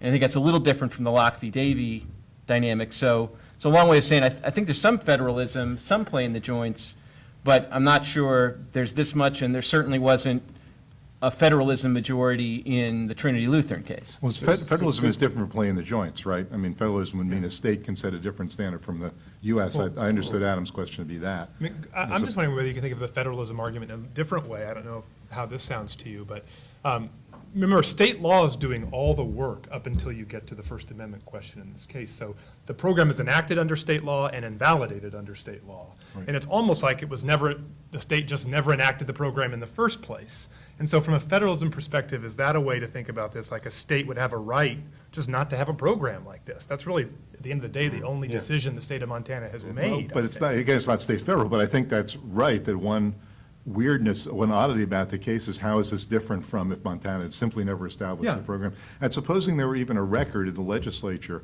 of saying, let's not establish this program, because if we establish this program, there'll be an issue about funding religious schools too. Yeah. So let's not even start down that road. Now, does that, at that point, Right. sort of raise these That's what questions? I don't know if that's underneath. Yeah, I mean, that's sort of a different issue. To me, the play in the joints and federalism are directly related in a different way, which is just, if there's play in the joints between the federal free exercise clause and the federal establishment clause, then if there is play in the joints, then the states get to make the decisions as to where they want to be in the play in the joints. What I think is turning out in this doctrine is there's a lot less play in the joints than maybe you thought the first time Chief Justice Rehnquist or whoever used that phrase. And so there is kind of less of a room for states to choose. I don't think anybody's going to argue at the end of the day that a state has to have this kind of program. It's, so to deal with that issue, you may have to get into more of this. Well, yeah, you could have chose not to have it at all, but since you chose to have it, and then you ended up kind of getting rid of it only because of. It's a lot like the guns case. They used to have it, they choose not to have it, but the court decided anyway. I think it's a little different, but. But it would be an interesting question if the state had simply repealed it at Yeah. some point, Yeah, but it might depend on why they repealed it. Well, would it? I mean, that. Well, no, I think if the legislature went in there and say, we're repealing this because we can't figure out a way to have this assistance for schools without it going to some Catholics. And therefore we're going to repeal this pre-existing policy? But there's a lot of, if the state announces that, but there's a lot of talk in the opinions about how we don't like to look into legislative motivation. It's very difficult to get at. There's so many members. So it would be odd for them to end up in a place where they have to do that. Let's see if we have just one or two questions, and then we'll have to close out. Yeah, in the back. If the New York Rifle and Pistol Association case doesn't ultimately go before the Supreme Court, do you anticipate them taking on another case that they can use to address Second Amendment issues, like how we anticipate that they'll take on some abortion cases to look at those issues, or is it more likely that it's this case or no case for now? I think they're ready to play. Feel free to say no, I don't know. I think it depends on why they took this case. They didn't have to take this case. They had cases out there that presented broader questions. And so if the reason that they took this case is it provides a nice opportunity to sort of, put a toe back in the Second Amendment waters after taking a decade off, then there isn't a particularly close substitute for this case. I think if the court's, raring to go to take, one of the broader carry issues, then of course they can do that. But it's not super obvious to me if that's what they were really interested in doing, why they would have granted the New York case first instead of just, holding it and taking one of the broader cases. It is true that the New York case is wonderfully trivial. It's a silly little law, it's been repealed. And I do think the court may be afraid of announcing a broad Second Amendment ruling on some Tuesday morning and then having a school shooting that afternoon. That would be a bad look. Other questions? Okay, let's thank the panelists then. Thank you.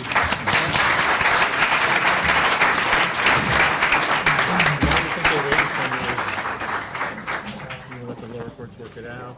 No, because nobody knew what Justice Kennedy was going to do next. Yeah, I think that's. Troubling times. That's what I thought at the time, but the grant sort of, within, Well, and especially when they have a an couple of months agenda after or Justice Kennedy was agendas. leaving, so it's seriously, I mean, they want to do some stuff. It's like the burger court. Yeah, we'll see what they say. When Gorsuch joined the shirt pool, Well, we'll see. I naively and blindly. I'm still not convinced you're going to get a chance to It early sign of independence. sort of were overreading the fact that it wasn't getting scheduled, and now That's they're heavy, overreading the fact that it got scheduled. Yeah.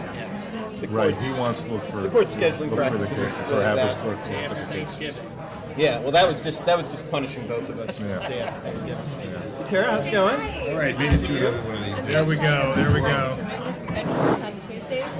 There you go. Look, we always do our part to try to make your classes You know, more I should interesting, have said, I mean, timely. one fun thing to teach, I don't know, there is, I mean, maybe this will sound sweet, and Paul may want to say something, the federal court scholars group, it has a little piece, and I think there really is an interesting question, like, should the court, like, will the court, as what Paul argues, be upset at a law that is trying, that is, as he would put it, trying to take the case away from them, or do they welcome that, and say, fantastic, give it to the people, and I think that's like, that would be the good conversation to have, is like, if you're